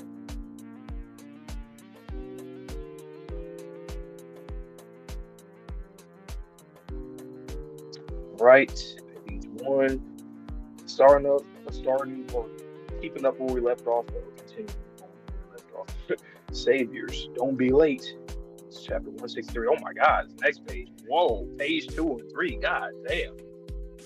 Ooh, I love the silhouettes of them on the bottom as they see the energy or whatever dispersing from the fairy tale card. Everybody got their eyes, their ears, everybody got everything back, ears, eyes, all that. And mouths. Okay. Count Saint Germain still got that look in his eyes, so he's still just serious as ever. Okay. Class rep. Can't muster any strength. Gachiakuta, are you okay? Class rep, you have to sing. She's still in there. Missayase, she's in the cursed trunk. Okay, oh my God, yeah, that shit was, woo, buddy, that shit was getting destroyed. To the last little island of debris, that's what I'm gonna call it, island of debris. That shit, whew. Mm-mm. Turbo Granny, thank you for being with me. Like I would never just abandon something so precious to Seiko. Hmm. Hmm. Yeah. Once again, we always been saying this. Midoriya is doing something for Turbo Granny that's obviously making her like her and have a relationship and a bond with her. Ah, my body's disintegrating. Yeah. Oh no, you can't take. You can take. Wait, you can take Momo. You can take Momo. Just let me survive. Help. Oh, I see what you're saying. Like you can take Momo. Yeah. Why you? That's the exact opposite of what you said a second ago. your good look is your good luck is completely useless. Damn it! It's your fault for eating like a pig. Why do I have to be responsible for you, you moron? Okay, they floating now. We're floating. It's Four Eyes. He's beating the demonic fairy tale card. He wasn't too late. You know what scares me about this? They gonna come out. Okay, yeah, they saved us, and then Turbo Randy gonna look at Count Saint Germain and start bugging out. But I'm still disintegrating. Hurry, Ren. Can't you sing with more soul? Ah, wait. What the? Granny, you're getting bigger. What the hell is this? This is freaking weird. Ow, ow, ow, ow. You're holding on too tight. Turbo Granny, calm down. I'm here for you. Here we go. Boom, we out. He catches Turbo Granny. And Momo's small. What in the hell? Boy, what the hell? What? What the hell is this? You're not getting away. Fucking pipsqueak. That is hilarious. Bro just turned into this little ass man. It's like you said, if you get me out with the cursed trunk, I'll in exchange lend you my power. That was our agreement, wasn't it? In order to fulfill that agreement, I would have you yield 2 words. I lose. I wish to hear you say do so, and you'll be free. That? You decided to challenge me because you wanted to make me say that? I lost, yes. As long as at long last I am free, I will admit to any loss for that. Damn, he threw that shit straight through his damn head. Yeah, you filthy bastard swine. We had an agreement. If I got you out of the first trunk, then your power would be mine to take. Boom. Oh, so that's how so these little needle, or not needles, but blades that he has, he puts into his sword to extract that power. So all the shit that we've seen him use, he did the same shit before he tamed those other ones, like the what was it, the bad haircut one, and then there's a like tiger. Okay, got it. Fairy tale card. Boom, you got that. Damn. And once again, Twitchy, you were correct about your prediction of that. He got that shit. You won't get away with this. Give me back my power. I wish to know all the mysteries of this world. I want every enchanted object, UFO, and anything else to be mine. Even the power of yokai. Because I am a collector of the paranormal. So he doubled down on our theories. He said, nah, I just want everything. I want to know everything. I want everything. And it's funny because the Kerr literally, hey man, he's pretty consistent with what he wants. I ain't gonna lie. Oh, one other thing. If I had to choose, this is the one thing that's most important to me. Are you familiar with Dandadan? There goes the panel. There goes the panel. After everything we were saying about that panel too, by the way, like every time we kept saying like we saw it, but we didn't really see it. It's funny because literally what we're seeing, I feel like there's more to it, if that makes sense. Even still. Not only that, context. It's out of context. Exactly. I don't know what he means. It goes back to that, the whole, like the Buddha or Hindu, whatever, that stuff. I'm going to let you take a moment to digest that panel so you can zoom in, you can... You want to see spirals on the face? I'll let you have it for like 2 minutes. Like, enjoy. All right. There's a lot to it. So I see spirals, which we know spirals is a huge thing. You got praying hands. You got different types of poses. Hands like this, don't know what that means. Hands on the side, hands on the chest, hands not completely touching in a praying position. See clouds. See people on a, what is that? Like a patio or something, or like a balcony. I don't know, or some kind of chair. Probably more clouds. Let's see. Got like this well thing. These wells. It's on top of a temple. You got it on a circle. People holding up this thing on the bottom. The two people in the middle, or they fight. Actually, no, they're fighting. It looks like.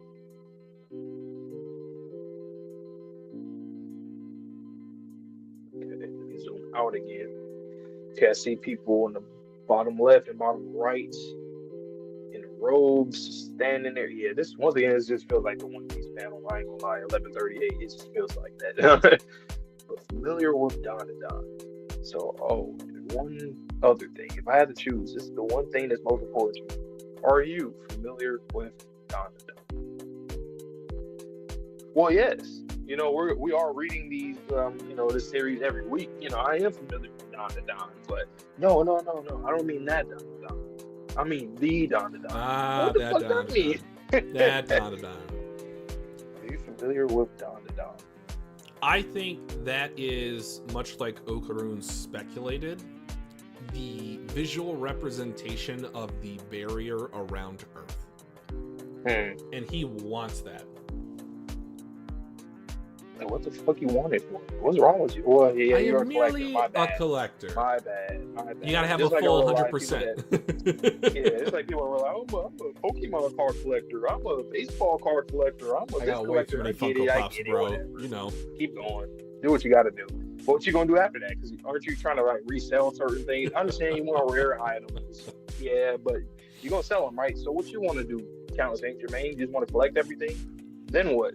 What happens when you get to the... You know, what happens when you get... This is interesting. Another thing, too. Going back to Ludris, the All-Knowing. Okay. That's his title. Ludris, the All-Knowing. Meaning that you should know everything, or most things, at least, right? And you have him that wants to know all the mysteries in the universe. They had the same symbols on them. So he's a part of a group with maybe the same goals. So is it like acquisition is their shared goal?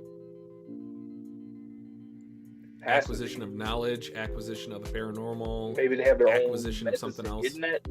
Yeah. Like maybe Ludris is somebody that likes to explore and learn, while he likes to just collect shit, while someone else likes to just take shit, just flat out steal things. Maybe somebody likes to create things and learn of the universe in like a scientific way. Yep. Maybe they all have different methods on how to do that. But like, still though, like, why are you so motivated to do this? What made you guys go down this path? Or at least with Count Saint Germain, we can say it. What made you go down this path? I do have an answer for that. But what do you think? Do you have an answer to your own question? It could be one of those things where like he saw something, or he was just very curious. He always had questions. And that just got elevated as time went by. But absolutely. Aside from that basic prediction or theory, I don't know. What else do you do if you are immortal?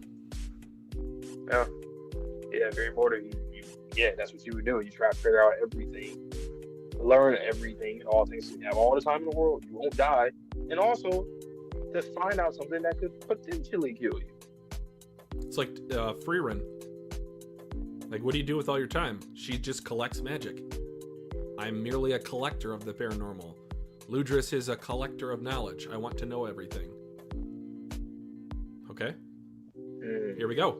And then with Momo's powers, that's one thing I talked about. There's a lot of stuff to talk about this chapter, so buckle up, guys. It's about to be a long discussion before we get into the next one.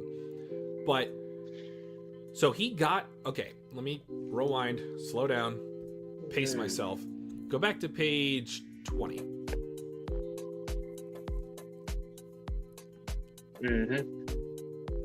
How many cards are there? 6. How many cards did we see previously?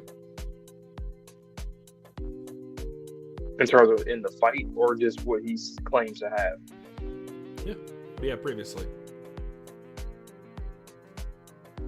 Oh shit! I didn't even realize the foot and the hand. There you go. Oh wait a minute. So there's more aspects to his power that Saint-Germain or Count Saint-Germain has access to now. He can stop your legs from moving. He can stop you from punching. And there's more than that. Because it's 52 cards, right? 52 cards. It only had 4 that he, a handful that he was dealing against us. So imagine all the rest of that, all 40 something. What the hell is that? What is that? What are the other ones?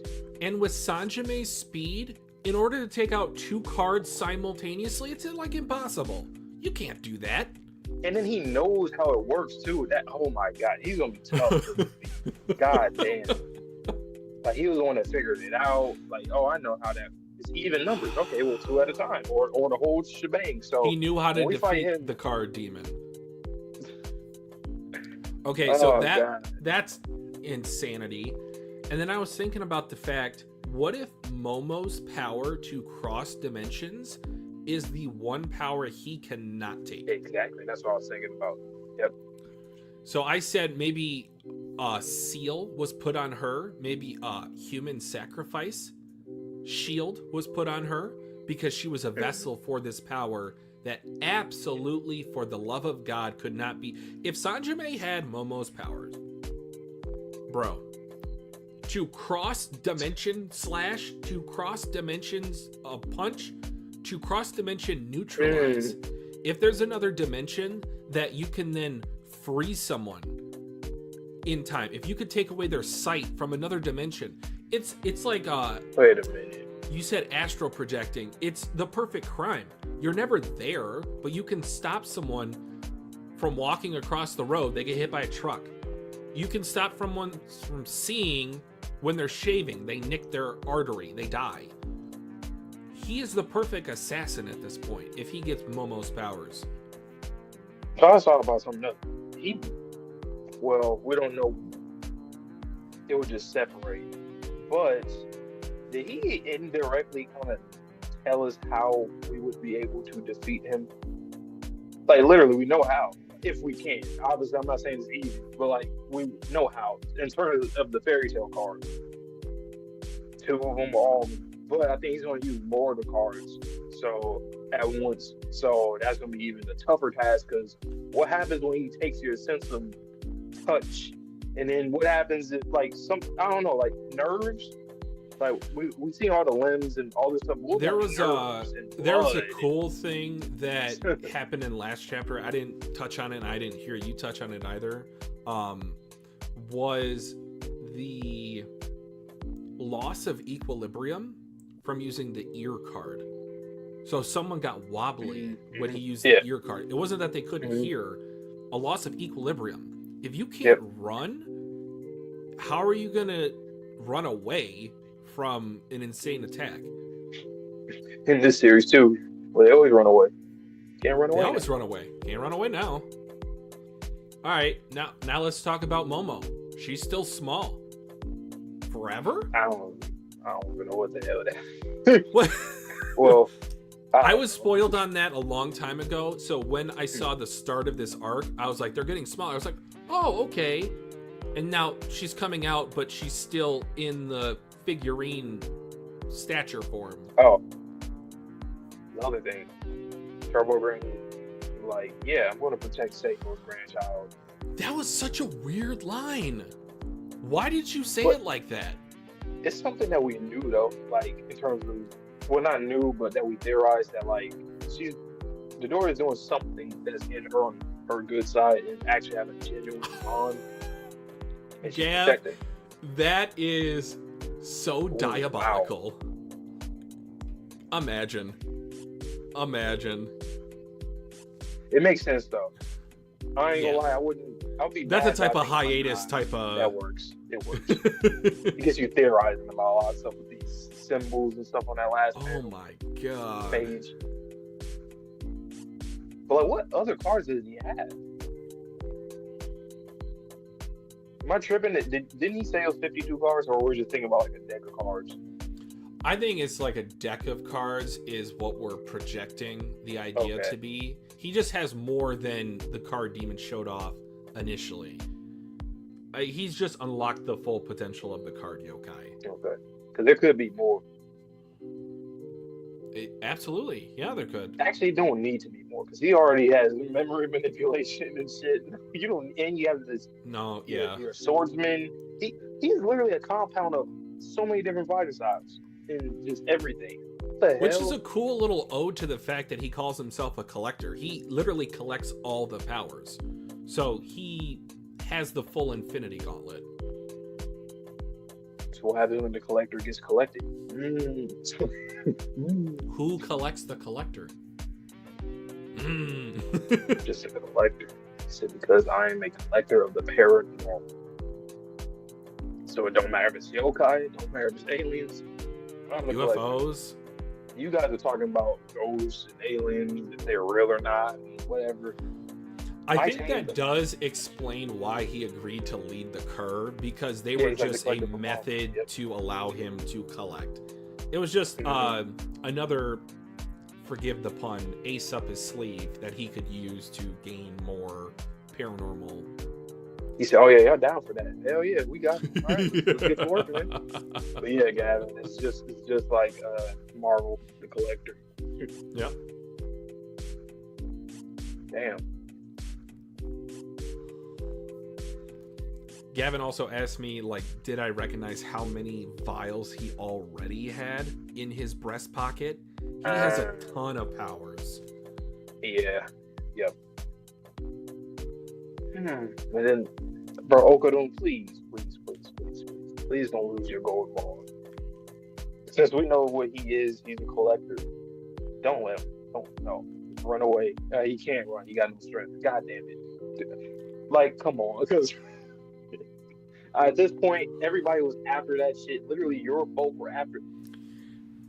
This is gonna sound crazy, considering we've had 163 chapters worth of going after the gold ball. Do you think Sanjime even cares about it, or is it just like small potatoes at this point? Like he's got bigger fish to fry. Does it even matter? It's really hard to tell because I kind of agree. I feel like it might be one of those situations like, I don't care. But at the same time, though, since we just learned that he is a collector, that's his thing. I mean, and why also, not? We know how much Okadon's ball was so crucial to the story. Covenant. I would be surprised, low-key, if he said, fuck that. I don't need it. I mean, Momo does have it on her possession in small form. So again, I don't know how long she's going to stay like this. Do you think maybe she'll have to go through the Kofun burial mound transportation system? Probably. We definitely going to have somebody go through there. And yeah, I think that's what's like going to happen. How do you fix that? Yep.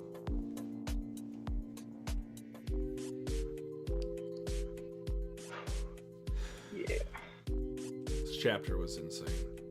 Bro, no, you can't have no hands or feet to fight. You can't do shit. If he used that as over, what the hell? Like seriously, who? Okay, Momo. Who else? Who else can? He gets low diffed by her. Not gonna lie.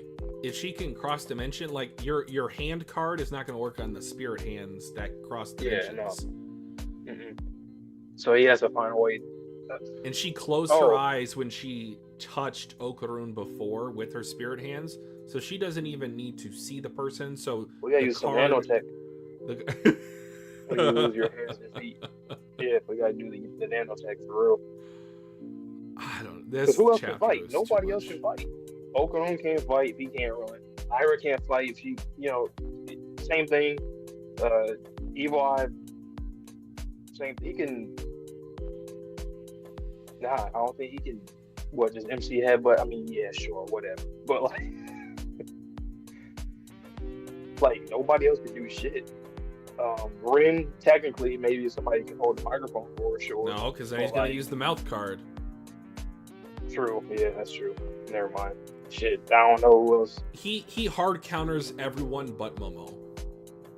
Probably Dodoria for some reason too. She probably knows something that I just. She's got a seal like, on her body.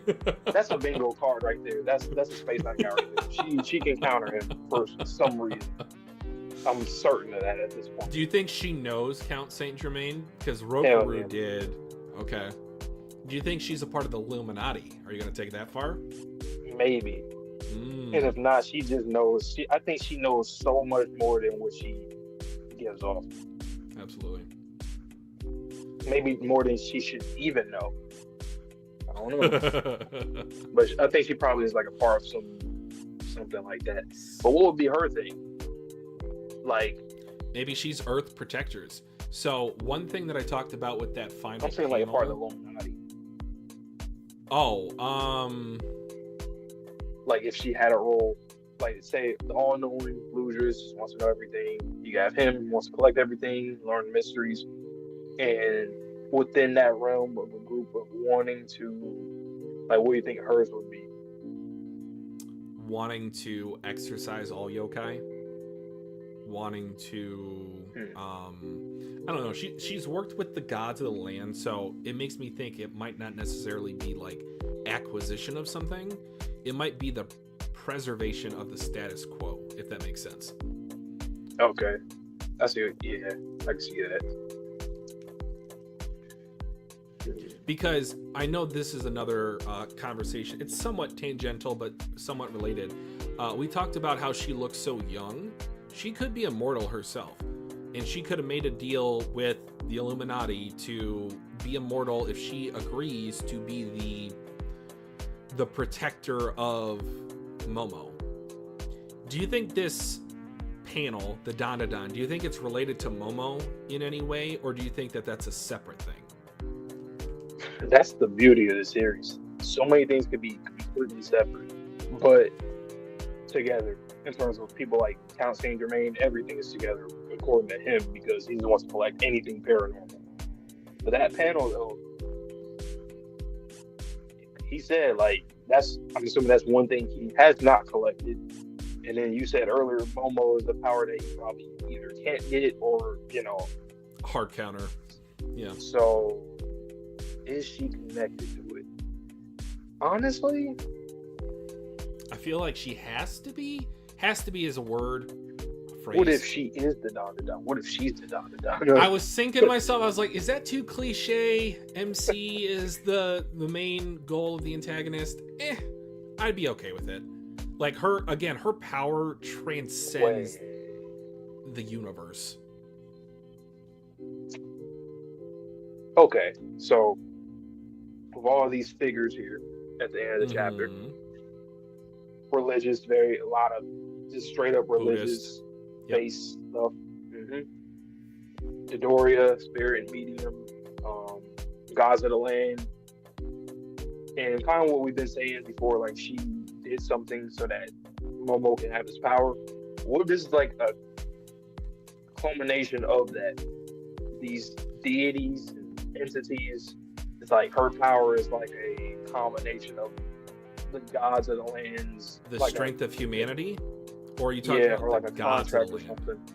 something. I'm just assuming. I'm just putting like the gods of the lands and I'm relating it to this panel with these figures here. I mean, they all look godly. They all have, the halo around the back of their heads. And they're all different.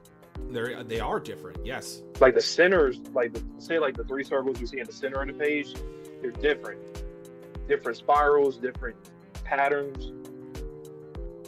Oh, I thought you were talking about the actual figures inside of each seal. Well, yeah, that too. Well, yeah, they have different necklaces. The more and more that I look at this panel, the more that I see. I might have to take like 3 weeks. There's a sun flame around one of them. There's a like one is like a back background with the white flames, and then one is just like white, like gray, and then white. So underneath the middle circle, I see like staircases or like a pyramid. We've talked about pyramids multiple times. Upper left-hand corner, it looks like monks praying at a religious facility. You have in the middle, at the very center, if you move up above this circle, it looks like there's some sort of ceremony or there's an elected person in between the two people on the left and right of them that has some sort of significance. Is it in bottom far right with the praying? They're praying. They have the actual spirals in front of the faces of the two Buddha on the left and right of the center circle. I thought that was an interesting touch. You have these clouds that are in front of all the circles, meaning is this like a view of the planet from an alien's perspective? Because normally if you have this type of tapestry, you wouldn't expect to see clouds. I know clouds add to the aesthetic of the thing, but I'm saying, like, if we're looking at planet Earth and you look at that pyramid in the bottom center, it's like we're looking down upon maybe like a focal point or a shield producing. Have you ever seen Battleship before? Yeah. So remember those objects that then put up a shield around them? It's kind of like maybe the pyramids of Earth or the temples of Earth are creating the Dandadan barrier around the planet. And you see the clouds in front of it because the clouds can move in and out. This is crazy. Wait. No, seriously, Dodoria. I'm just thinking about the spirals again. The fact that we learned that through her, she knows so much shit. She knows this. She is familiar with Dandadan. She is familiar with Dandadan. Yes, absolutely. What did you see? And then, like I said, all the circles have different patterns too, though. Like on the edges, like all. If we want to just talk about sheer artwork, this might be Tatsu's best work. Think so? I mean, it doesn't have like the high definition, but it's definitely the most stylized, I should say.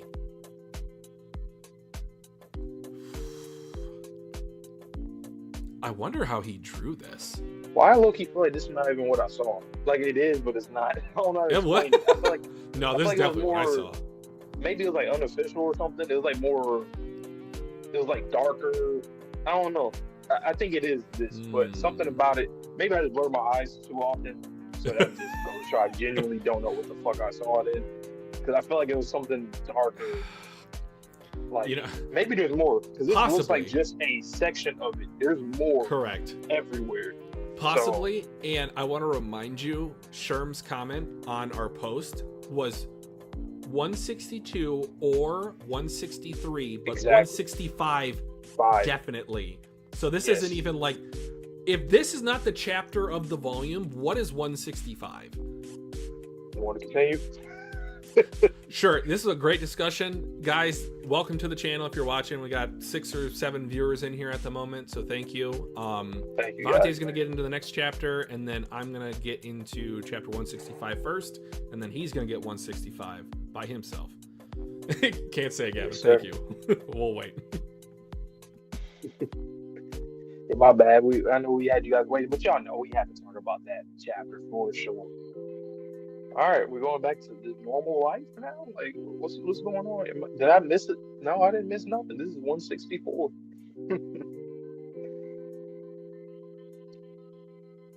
Okay.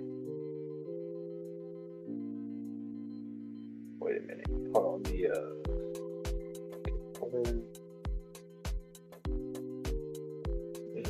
Okay. She's gone already. So they're probably thinking that, well, probably just all the other people that got hurt going to the hospital. Recently, there was an incident involving a brawl at the Gachiakuta apartment complex. The incident kicked off when a group of hoodlums who were using the derelict buildings as a hangout picked a fight with students from nearby Jujutsu High School. More than 100 people were injured in the brawl. Till you little, why didn't you say something? About what? The cursed board game or the umbrella powers? All of it. You wouldn't believe me. Same as that detective just now. I finally come home after working days straight, and you were nowhere to be found. Instead, I find some weird old man. What the? Hey, somebody, man, take care of this kid, this old ass kid, man. That old dude got trapped in the board game when he was little. He'd been stuck there that whole time. Poor guy. He didn't seem to have any knowledge of the area, so I was letting him stay at our place. At least give me some warning. You could have called me. Well, I went to the police box and told Mr. Bison about it. Yo, there, MG, what's up? Huh? I said I might be away for a bit. First, I've heard of it. I knew you'd been there from the lost and found record, though. Oh, right, for the orb. I was told I could get into the board game if I had the orb. Who said that? Who? Wait, who was it? There he go doing that bullshit. Zuma, you're here. Yahoo! Whoa, you scared the shit out of me. Hey, old man got that shit on though. Also, shout out to old boy in the back, man. I'm glad that he survived. I think that's him, right? His right hand. Well, I'm just assuming that was his right hand because he was always in front of the rest of the bunch. But shout out to him because he went through some traumatic shit in the past. Zuma, save us. Zuma, save us. There's no one else who can count on. Wait, easy now. We're here to visit you. You disturb the other patients. Don't come all at once. Okay, left sign, all you can eat. Top sign, girl, stamina booster. You little shits. This is going to completely wipe out my paycheck, you know. Everybody here, oh my god. Eat your fill, numbskulls. The cast just gets bigger and bigger, you know.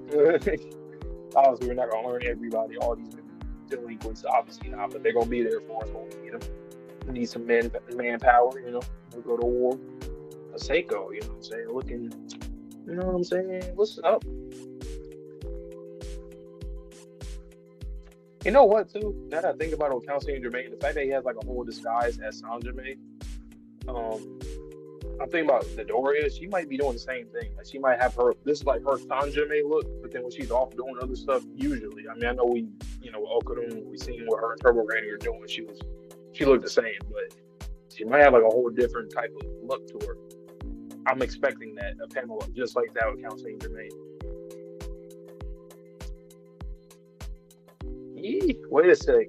Here, try this on. I wonder how long was it for us to not see like Ira and everybody else? I know it's some months, but damn, man. It's so cute, bro. Fucking dollhouse with fucking Momo. Oh my god. You bird brain, baby lonely and family, my ass. Oh my, you seem under the weather. I do declare. How about some milk? I'm freaking. I'm getting real pissed off. What you need is more calcium, madam. Almost so cute.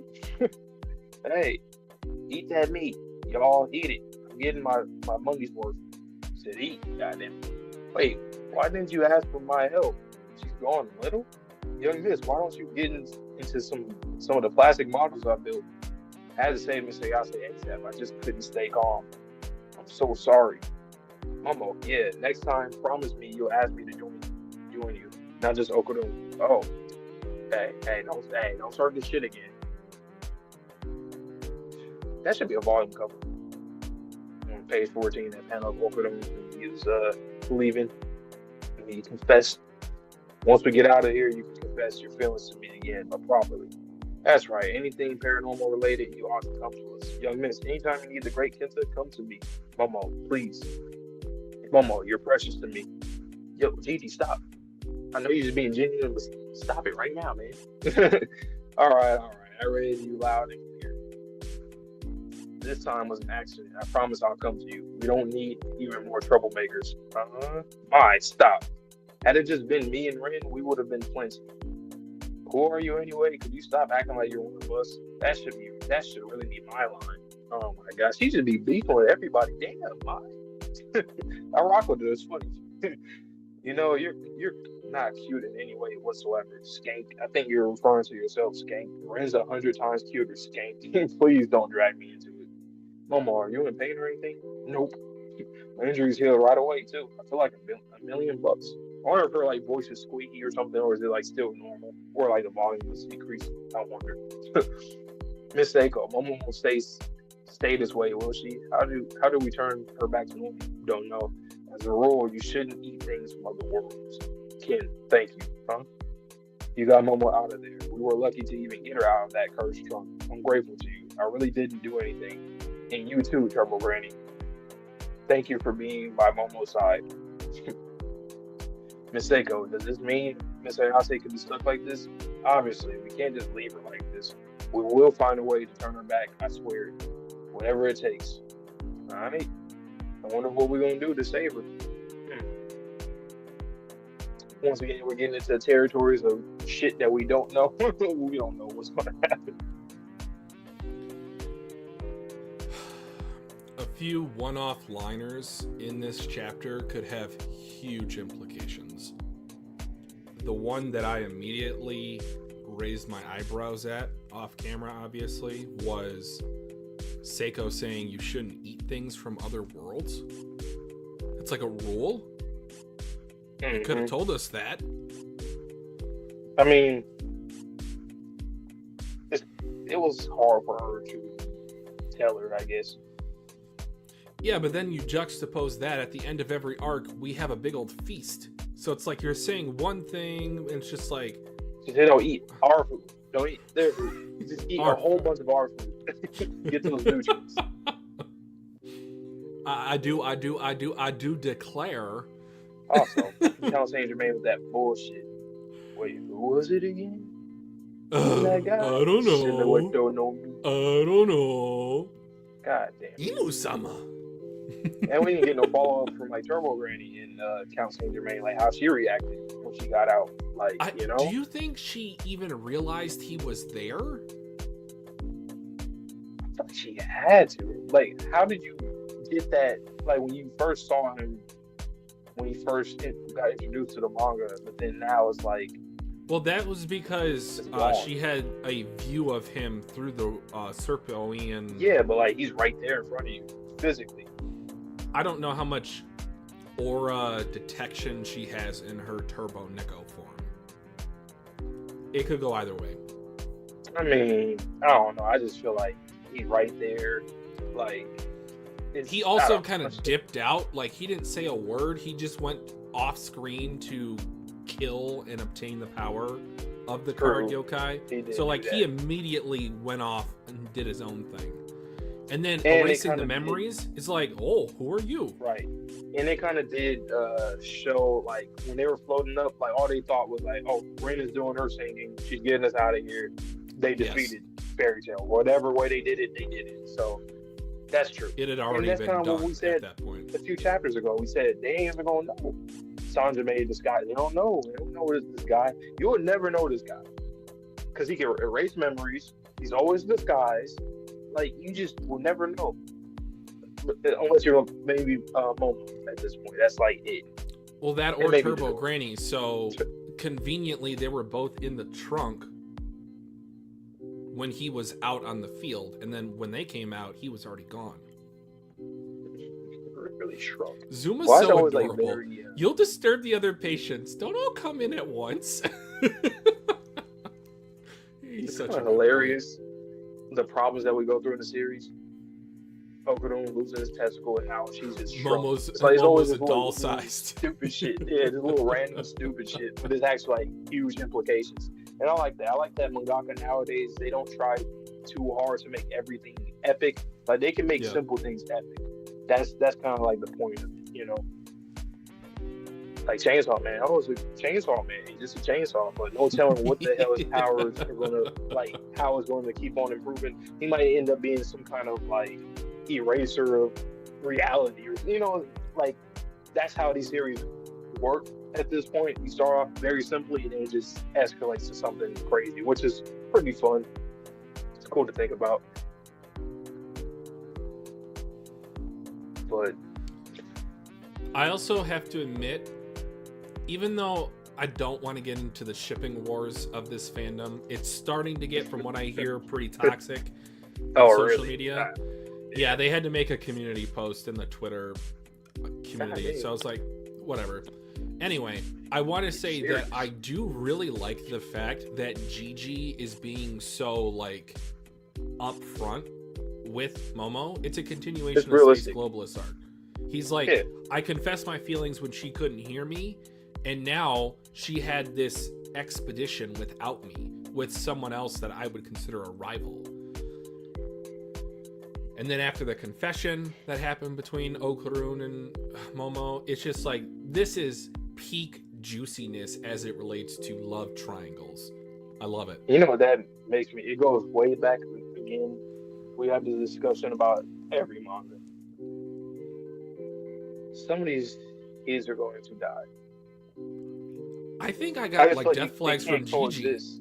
Yeah, I don't think they can coexist if like both of them. Or like, I don't think that can happen. They can't, because it's gonna make us feel bad for either one. You know, and they don't deserve that. Especially the Gigi, because he masks himself all the time. So it's like it would feel horrible. But I don't know what would hurt worse, if Okarun actually died, or if Gigi died. Because if Gigi dies, that means that Evil Eye dies. And it's just like, he doesn't deserve that either. So it's like, I mean, this is Evil Eye's second chance at life.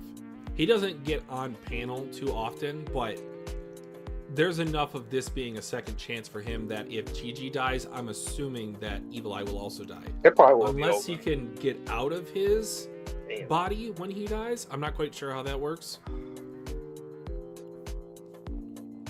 I think it might end up being Okarun, and that's going to hurt because it's like,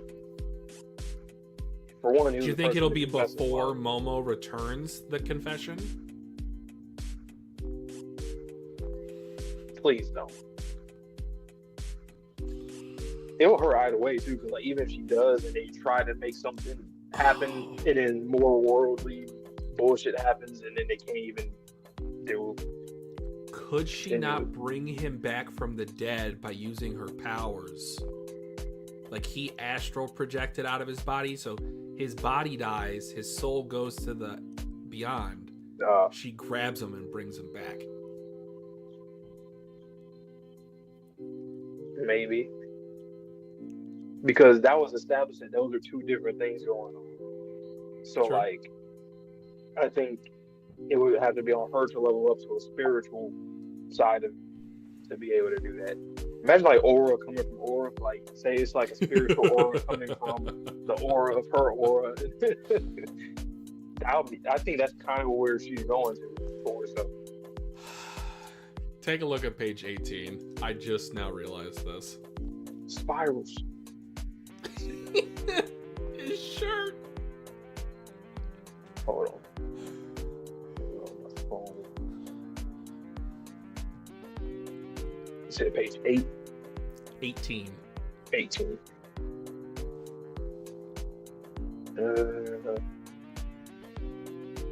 Zuma. Wow. Okay, Gigi. We know. We know.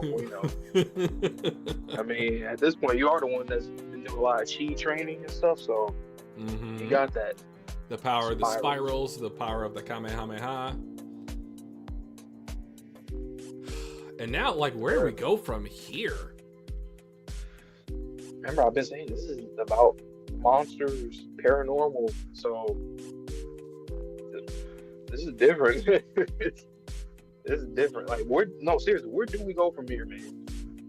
And do you see what I was saying about Midoriya? Like, I kind of feel like she has a disguise type of thing too. Like the way that we see her, yeah, the interesting glasses, thought. hair tied up. Like we're going to see her with her hair down, or in a different style, without the glasses and a different attire on. I can see that happening. Because I think this is her. I don't want to say protected form, but this is her with her emotional walls up. This is not her exposed emotionally, even physically, if her hair goes down, whatnot. But I have a feeling her backstory / her current story might be one of the saddest in the entire series. For sure.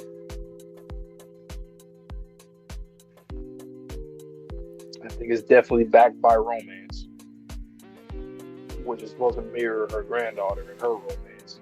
Ooh, wait a minute. I think it might Hold up. She'll probably be able to do something that she wasn't able to do. Like you said, like save Okarun, like Save astral Okarun. projection. Boom. She lost her lover to the afterlife. But then it's fucking Gigi. No. Just want everyone to be happy. I just want everyone to be happy, to survive. For what? Full lives. You think it's possible for, like, say if Gigi, like, if one of Gigi or Evil Eye dies but the other one survives, you think that's possible? I think it's possible for Evil Eye to survive if Gigi dies, Right. but not vice versa. That's what I'm thinking. It's going to end up happening. Which sucks. Still, and then you get the like, sadness of like Evil race. Eye mourning over. And then you get the sadness of Evil Eye mourning over his only friend that he's ever had.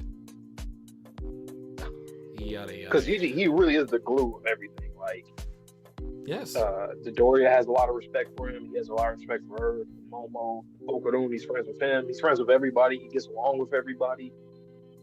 Man. That's all right, Gav. We do see your messages. Sakamoto Days, kind of on an indefinite hiatus at the moment. We're going to finish up Dandadan first, then get into Chainsaw Man. But after Chainsaw Man, we don't really have anything planned. So it could be Sakamoto Days, could be Berserk. We got a couple ideas in mind, but I know that the Core 2 or Season 2 of the anime returns in July as well. So depending on our schedules, we will either continue the anime or eventually we will just hop straight into the manga. I've kind of haven't seen a lot of big talks about recent chapter stuff. I'm okay. I've seen panels out of context, seen people. Oh, Same. really cool. What was this? These folks. Okay. But yeah, I don't really have nothing else to say. I think it's time for you to peep this next one. Here we go. See if we're ready for it. So, All right. If chapter 163 was not crazy enough, it is time to get into chapter 165. This is the last for the stream, so this will be my last reaction. And then you will also get one reaction from Fonte. So, without any further delay, let's get into it. Chapter 165, Family Jewels Intact. All right, here we go. What sport are we playing this time? Bowling? Let's go with bowling. That'll be my guess. Or baseball again.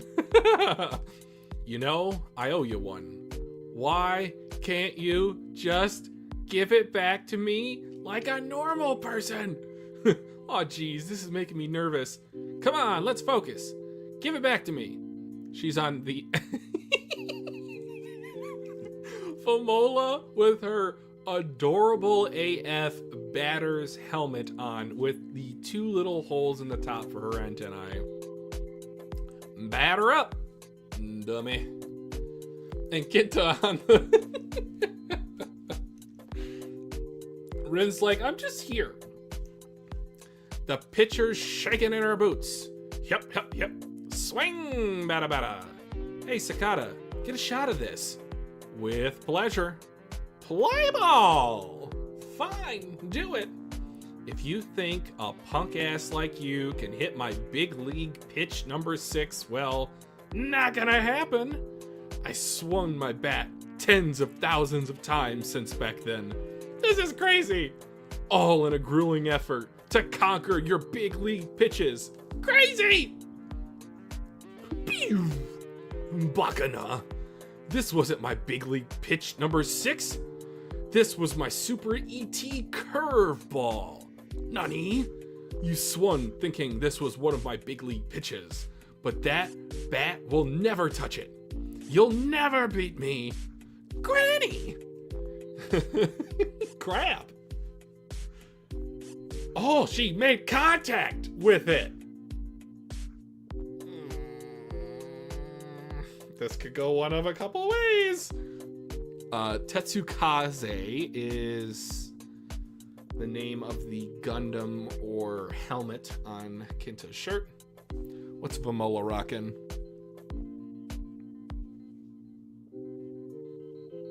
I think just a glove, but it has a kaiju on the front, which is adorable still. out of context, this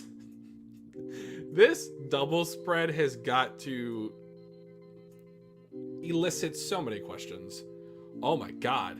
She hit it to the stars. Everyone is shocked. Look for it! Where the hell did that family jewel go? Damn it. Why'd you have to hit it? Huh? Why'd you do that? Just look at that face.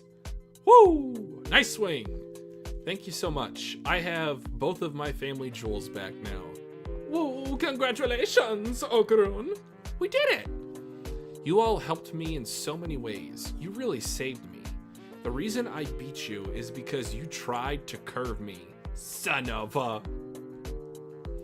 Isn't this great, Okarun? There's nothing great about it. You're all small, Miss Ayase.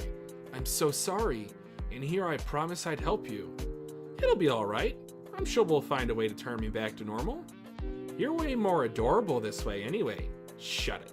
Anyway, don't you have anything else I can wear? Sure I do. Tons. Like all these and all those. I'm not talking about this crap. Well then, I suppose it's about time. Oh, no. I suppose it's about time you give it back. Huh? Gave what back? My spiritual power. Oh? Wait, what? What do you mean? Give back your spiritual power? When you got both of your family jewels back, you'd return my power. That was the deal we made, remember? Hang on a sec. You mean Takakura won't be able to use your power anymore, Turbo Granny? But won't that mean trouble? We could get attacked by weird aliens again or something. And if Takakura doesn't have any powers, I'll give it back. It was a promise. Huh? For real? But if something happens, you won't have any power you can use. Turbo Granny, thank you for letting me use your power all this time. I like that he used the word use instead of, or use your power instead of my power. He recognized that it is a borrowed power. It really saved us. Hurry up and give it back. Right, here it comes. Do it. Ready. You bonehead.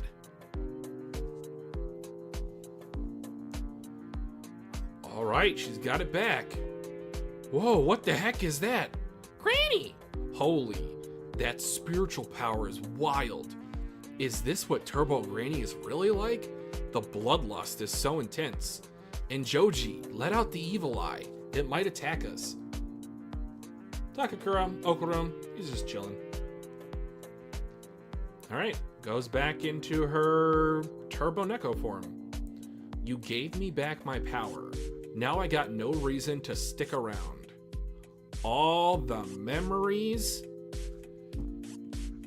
See ya. And she just walks away?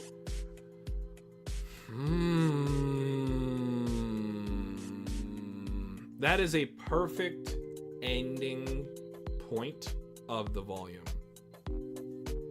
It feels like a part of the ending of the part of the story.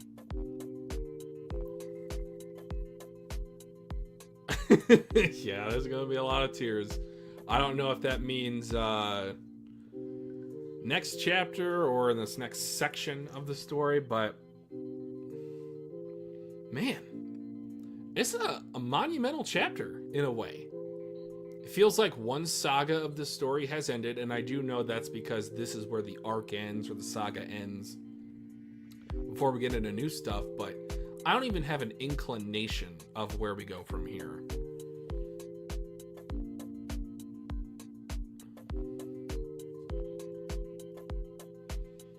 Now the problem is, are the aliens still going to come after Okarun? Or now is he just a normal kid again? And possibly, is this power ever going to go back into him? But as of now, at least in the short term, that will not be the case. The chapter felt long, in the best way possible. Pause. All right, let me get Vante in here.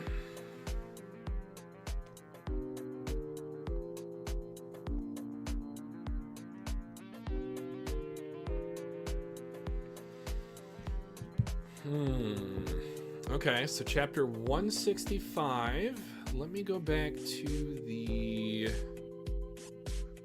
main page of Dandadan. I think we're at 186 tomorrow, if I'm not mistaken. 188 will be tomorrow. Okay. So pretty close. Wow, only 23 chapters, three more streams, 4 more streams will be caught up.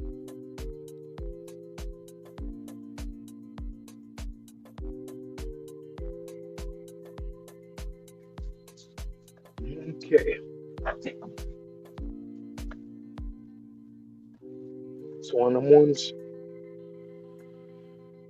A good ending to the volume. Good Okay. ending. Cool.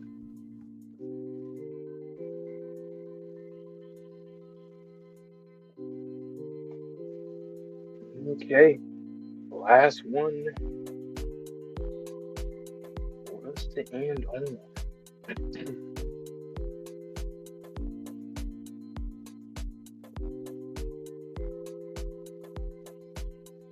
The duel. Okay, come on, app. Work with me, man. Work with me.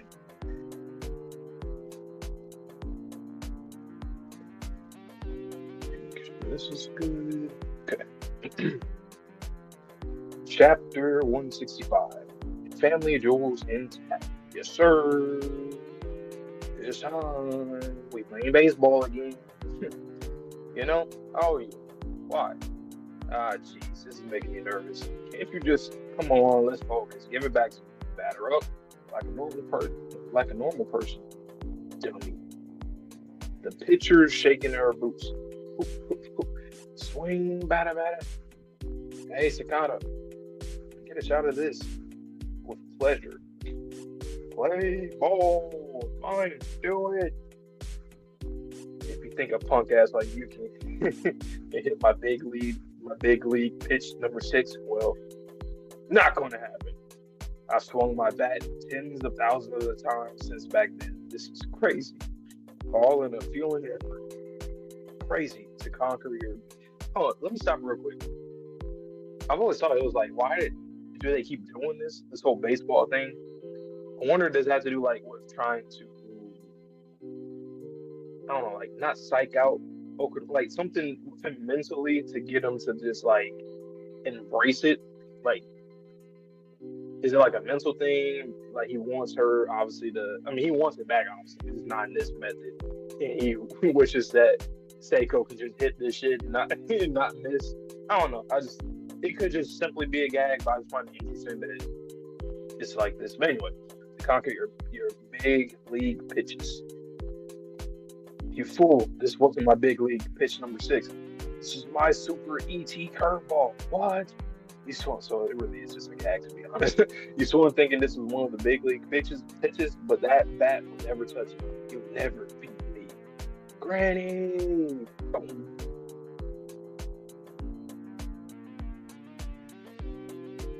Okay. She hit it. She connected. What the hell? Look for it.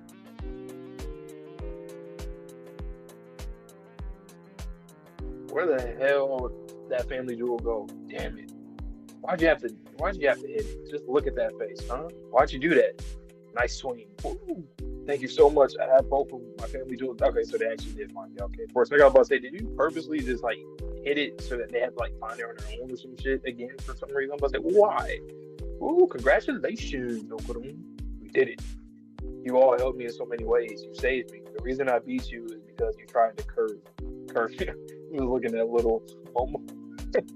Son of a. Isn't this great, Okurum? There's nothing great about it. You're all small, Mr. Ayase. I'm so sorry. And here I promise I'd help you. It'll be all right. I'm sure we'll find a way to turn you back to normal. You're way more adorable this way anyway. Shut it. Anyway, don't have anything else I can wear? Sure I do. Tons. Like all these and those. I'm not talking about this crap. Well then, I suppose it's about time to give it back. Huh? Give what back? My spiritual power. Oh. Wait, what? What do you mean? Give back your spiritual power? When you got both your family jewels back, you return my power. That was the deal we made, remember? Hang on a sec. You mean Takakuta won't be able to use your power anymore, Turbo Granny? But won't that mean trouble? We could get attacked by weird aliens again or something. And if Takakuta doesn't have any powers, I'll give it back. It was a promise. That MC shit, you know what I'm saying? Huh? For real. This is like the end of series MC stuff like that. I'm okay with not having my powers no more. It's okay. We did what we needed to do. It's not the end all be all. Let's just celebrate. Live in celebration. Nah, it ain't serious. It ain't close to over. Huh? For real? But if something happens, won't you have any power? You won't have any power. You can use. Turbo Granny, thank you for letting me use your power all this time. It really saved us. Hurry up and give it back. Right. Here it comes. Do it. Ready? You. Bonehead. Boom. Okay. See what happens here. Okay. There's the power, the essence. Boom. Whoa, what the heck is that? Granny. Holy, that spiritual power is wild. Is this what Turbo Granny is really like? The bloodlust is so intense. Joji, let out the evil eye. It might attack us.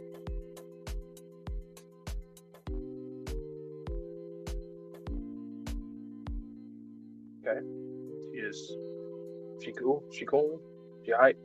You gave me back my power. Now I got no reason to stick around. She said, I'm out. Damn, all the memories. She said, I'm gone. See ya.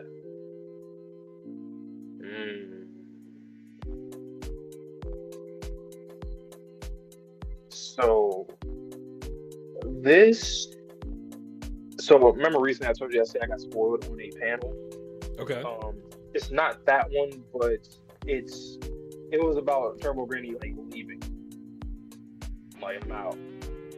It might have been this panel. I always get it mixed up, but I did say goodbye or see you, so whichever translation. That's why I'm not sure if it's just another panel she did it again, or if this is a panel where she says peace, I'm out. I'm like, okay, which makes sense, kind of. I mean, the deal, that was the deal, but obviously she's gonna come back for us. But this is an end of an era type of chapter. Yeah, what's next for? Okudun.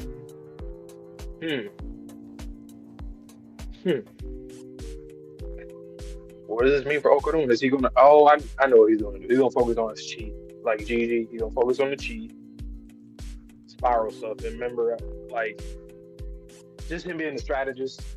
That's the route we're going to go with for sure. This is gonna sound crazy.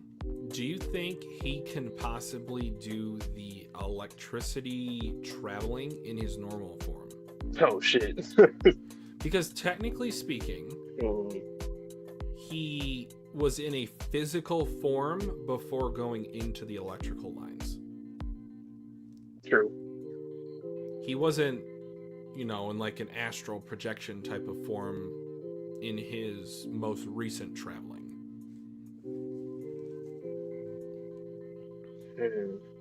Yeah, we know, Gav. We're just asking rhetorical questions.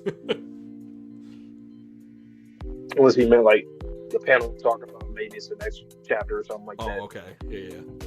Because there is a little more to it. I'm like, oh, damn. Okay. But it's basically the same thing. And she's like, yeah, I'm serious. I'm out. But maybe he's... I don't know, though. The logistics behind it is kind of crazy. Astral projection, I think he'll be able to still do that. I feel like maybe. So in this chapter, we both got resolution and open-ended stuff. Like, what's going to happen to Okudun now that he doesn't have Turbo Granny's power? Momo's still in miniature form. Turbo Granny, we don't know what her goal is, where she's going, what she's doing. Midoriya is still a mystery box. We haven't touched back in with Rokurou. Count Saint Germain is out there, even higher power level than before. I think I wouldn't be surprised if Okudun tries to learn from Seiko of like not necessarily to be a spirit medium, but techniques. stuff that spirit mediums do. Techniques, exactly. Okay. Because he wants to still, I'm very sure he still wants to protect his friends as much as he possibly can, and also get Momo to a regular size again. So, Well, Manjaro was her disciple, and I don't think he has any like powers per se, just martial arts. yep. Or he probably trained with him too. He probably gonna train a whole bunch of different stuff. Learn how to fight, martial arts, chi, control, astral projection, other spirit medium stuff, and maybe even a way to get to use the god of the land's power and be like a vessel briefly or temporarily. So this is where it gets into the conversation I think we were talking about when Zuma was first introduced. Would there be multiple forms of Turbo Granny and multiple people, depending on who picked up the golden ball? So Okarun could have multiple different forms now. Like you said, if he makes a contract with the gods of the land, hey, I'll let you use my body as long as you agree not to kill anybody. We'll, have a mutually exclusive relationship. My boy All Might now. I don't got the power no more. I got the embers. The embers are still there, but imagine he does have some embers of Turbo Granny's essence, because it was mixed with his aura. That's how they explained it. So he could still have, some increased speed, not like Turbo Granny speed, but maybe some Sanjime speed. He might have that left over. I am such a happy fan right now because there's two things I kept saying I hope we get, not at the end of the story, but earlier. Two things happened. The return of the power to Turbo Granny. I was thinking that shouldn't happen way later. It should happen wherever this is, middle of the story, before the middle, wherever. Yeah. This portion. And also the confession from Okudo's side, which is interesting because now it's like, when you think about it, those two things were Okudo specific things. It's almost as if his story, not that it's over, but like it's reached a conclusion of sorts. And Momo too, because she's not normal right now. So both of them, I think they're taking the back seat now. I am also curious if now that he doesn't have the power, does he still have the conviction or the confidence to confess to her a second time? Because he wants to protect her, but if he doesn't have the power that's the now, next road. Maybe I have to. It's like the Ochako situation. Like I have to get strong enough in order to confess my feelings. And especially with Gigi, like he literally seen him be like, "Yo, just let me know, like just don't go out here doing paranormal stuff. Let me know, please." And that's another thing. He can't spar with Okarun anymore. Evil Eye is Evil Eye. When next Tuesday that comes out, it's like that's why Zuma. There we go. That's going to be the. Like, you know what? Yeah, that kid, Brella Boy. Yeah. Brella Boy, do you want to play in the rain? Tatsu, please do this, please. We need that. I need a play date between those two.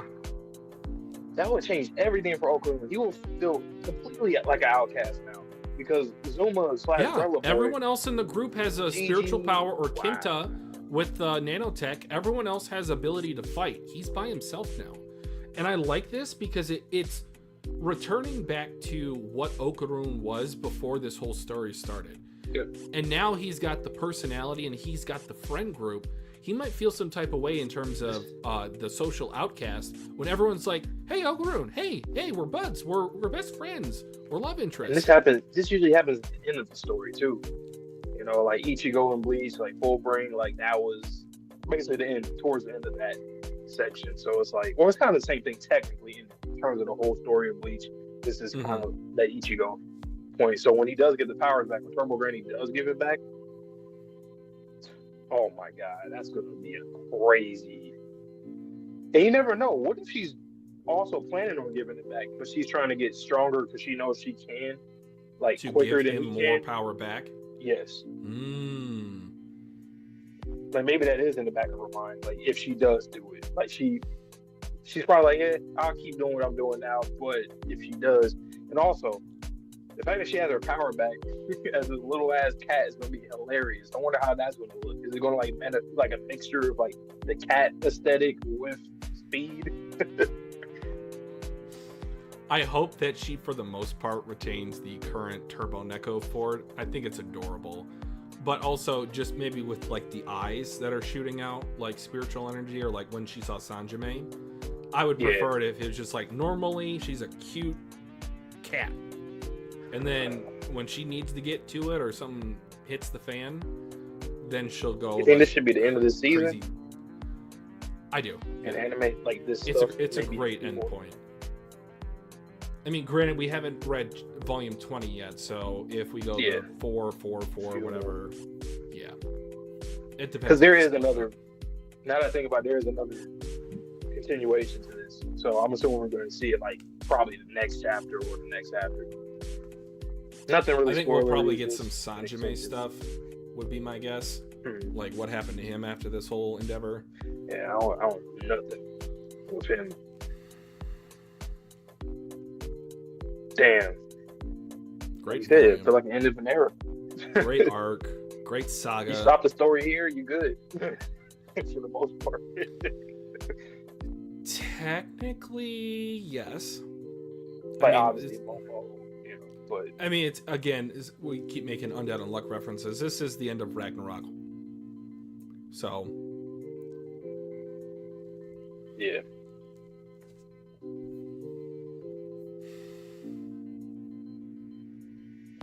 Damn. It's gonna be funny looking at panels where you're like, oh yeah, wait a minute, Momo's small. Like, oh yeah, there she goes. She's over there. She's in the corner.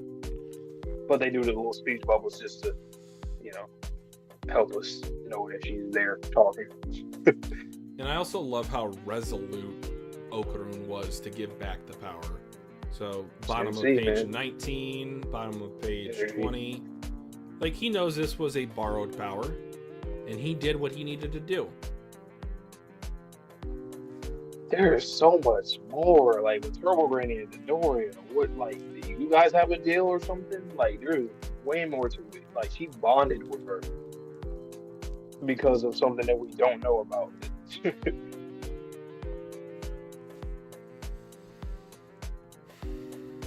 Perhaps, when we had our theories about Turbo Granny maybe being like a medium of the past or something like that, maybe Midoriya's is like the modern day version of what she was, so they can relate to each other or something. There's definitely more to that, though. So much more.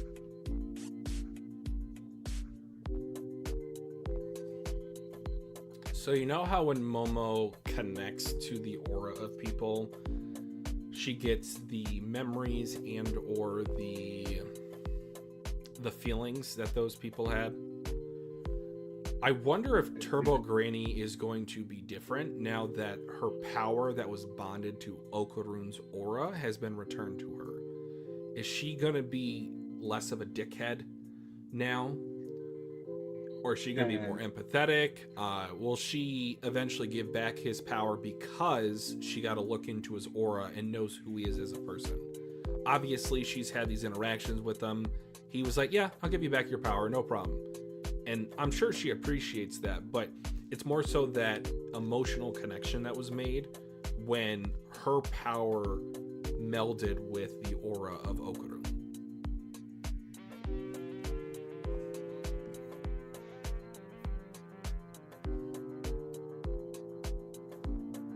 I also think, like,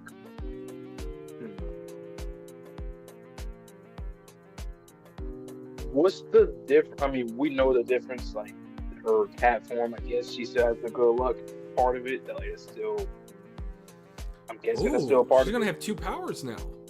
Yeah. So, how does she live her life now? Like, yeah, she's a yokai.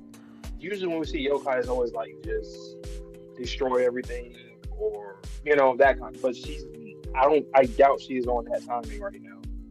So I guess she's probably, like, from what we know of, the furthest that we've seen from a yokai returning again in a different body, even though it's not quite what they probably would want it, like a human body.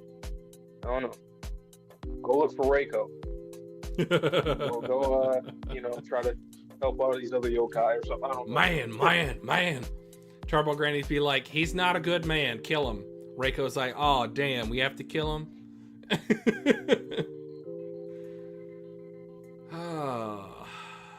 I know Momo feels the type of way of Turbo Granny leaving. I'm sure Yeah. Okarune's eventually going to be like, man, we had some great times, Turbo Granny. It's a shame you're not staying for now.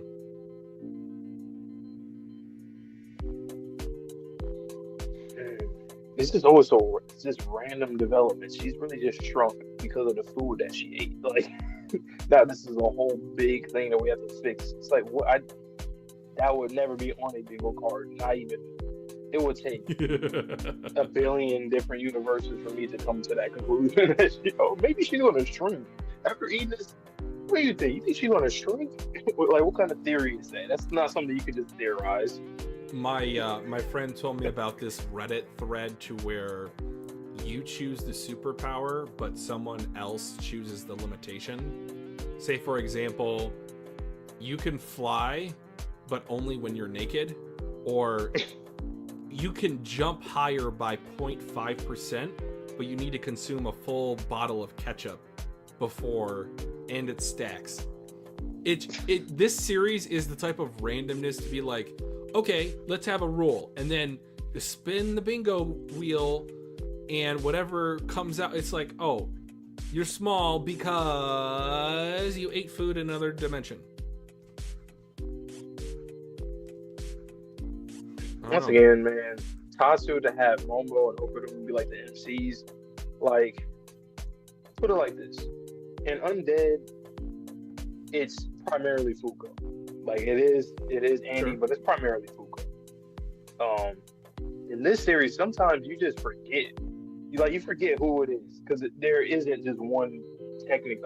There isn't. It isn't. Like, for me now, the way that I've seen both of their characters just progress, they both have the same amount of MC energy. I will say Momo obviously has more dynamics and relationships with everybody, whether it's like familial with Seiko, and then even with Turbo Granny, she's actually somebody that she respects. Like, she has that. But then Okarune's like, he has that natural shonen MC type of, writing to him as well. So it's like, yep. Basically, you get the best out of both characters, like, evenly. It's like, there should be no fighting. Oh, this is the main character. No, this is the real MC. No, they both are. It doesn't really matter. They're both the and it MC. doesn't matter. Exactly. What I think would be really cool is this first saga obviously was about the retrieval of Okarune's golden balls. So what I would like is if Momo got the focus for the next saga. And then, even though they're both technically the MCs, she gets more of the spotlight this time. Because I do agree with you, they both had spotlight in this saga. I would argue Okarune had just a little bit more, like 55 to 45. And then if that's flipped in the next one, because he doesn't have the powers, if you see him at the school normally, if he's like the leader of the occult club, what if he's unknowingly working with Count Saint Germain at the school? Oh, that was my next thing. So, he loves aliens. That's his thing. He loves that. Saint Germain's right He there. doesn't have powers anymore.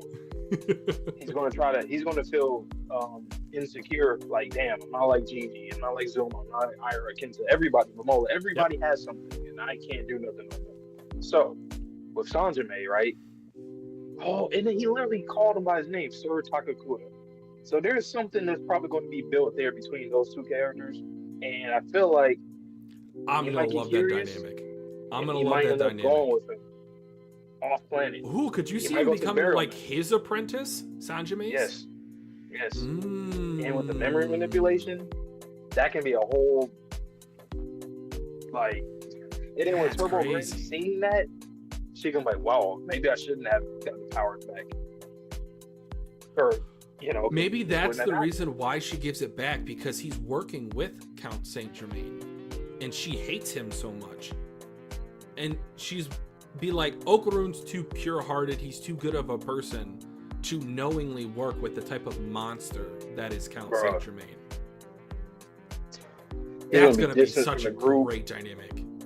The group's gonna be, oh, maybe he's just, I don't know, just because he doesn't have his power back, he's just so sad. But in reality, he's like going with Sanjime and talking about different stuff.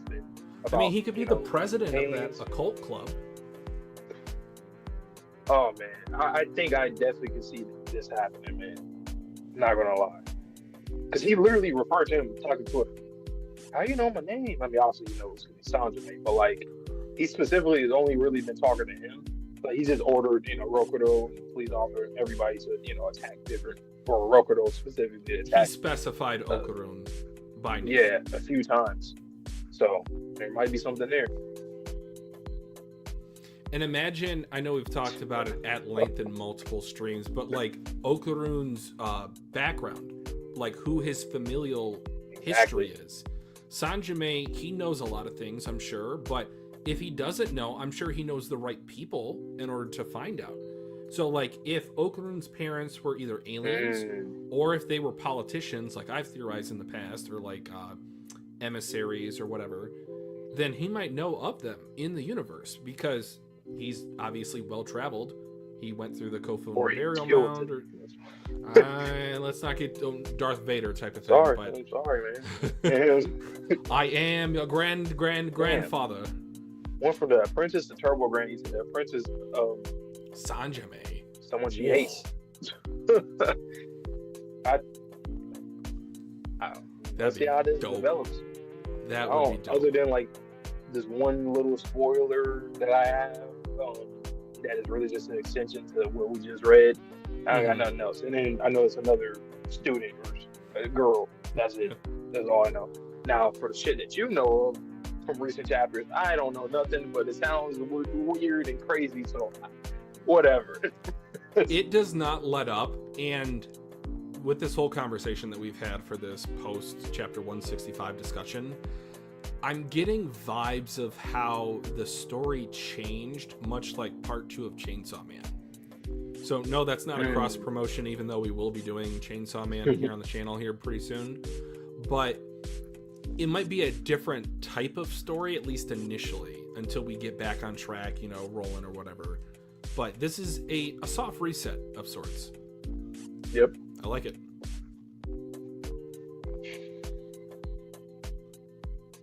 So where do you think the series is now? Since we just closed this saga, what do you... I honestly like 3 sagas do not feel like... I would want at least 3 sagas. So 3 sagas would put us at about at least 450, 500 chapters. Yep. We need that at least, please. Not 300. Imagine we get 4 sagas. It goes up to like 700. If only. Hey, I'm here for it. If only. Well, we need some big ones to just hold us off, man. Like, a lot of these manga are ending, man. Jump, what are you doing? Come on. Maybe Oda gave the good words to Tatsu. I like Tatsu. Let him rock. Let him write like how you let me write. Okay, just don't mess with him. I got it, right? Well, yeah, great volume, great stream. I really don't have a lot else to say, unless there's anything else you want to talk about.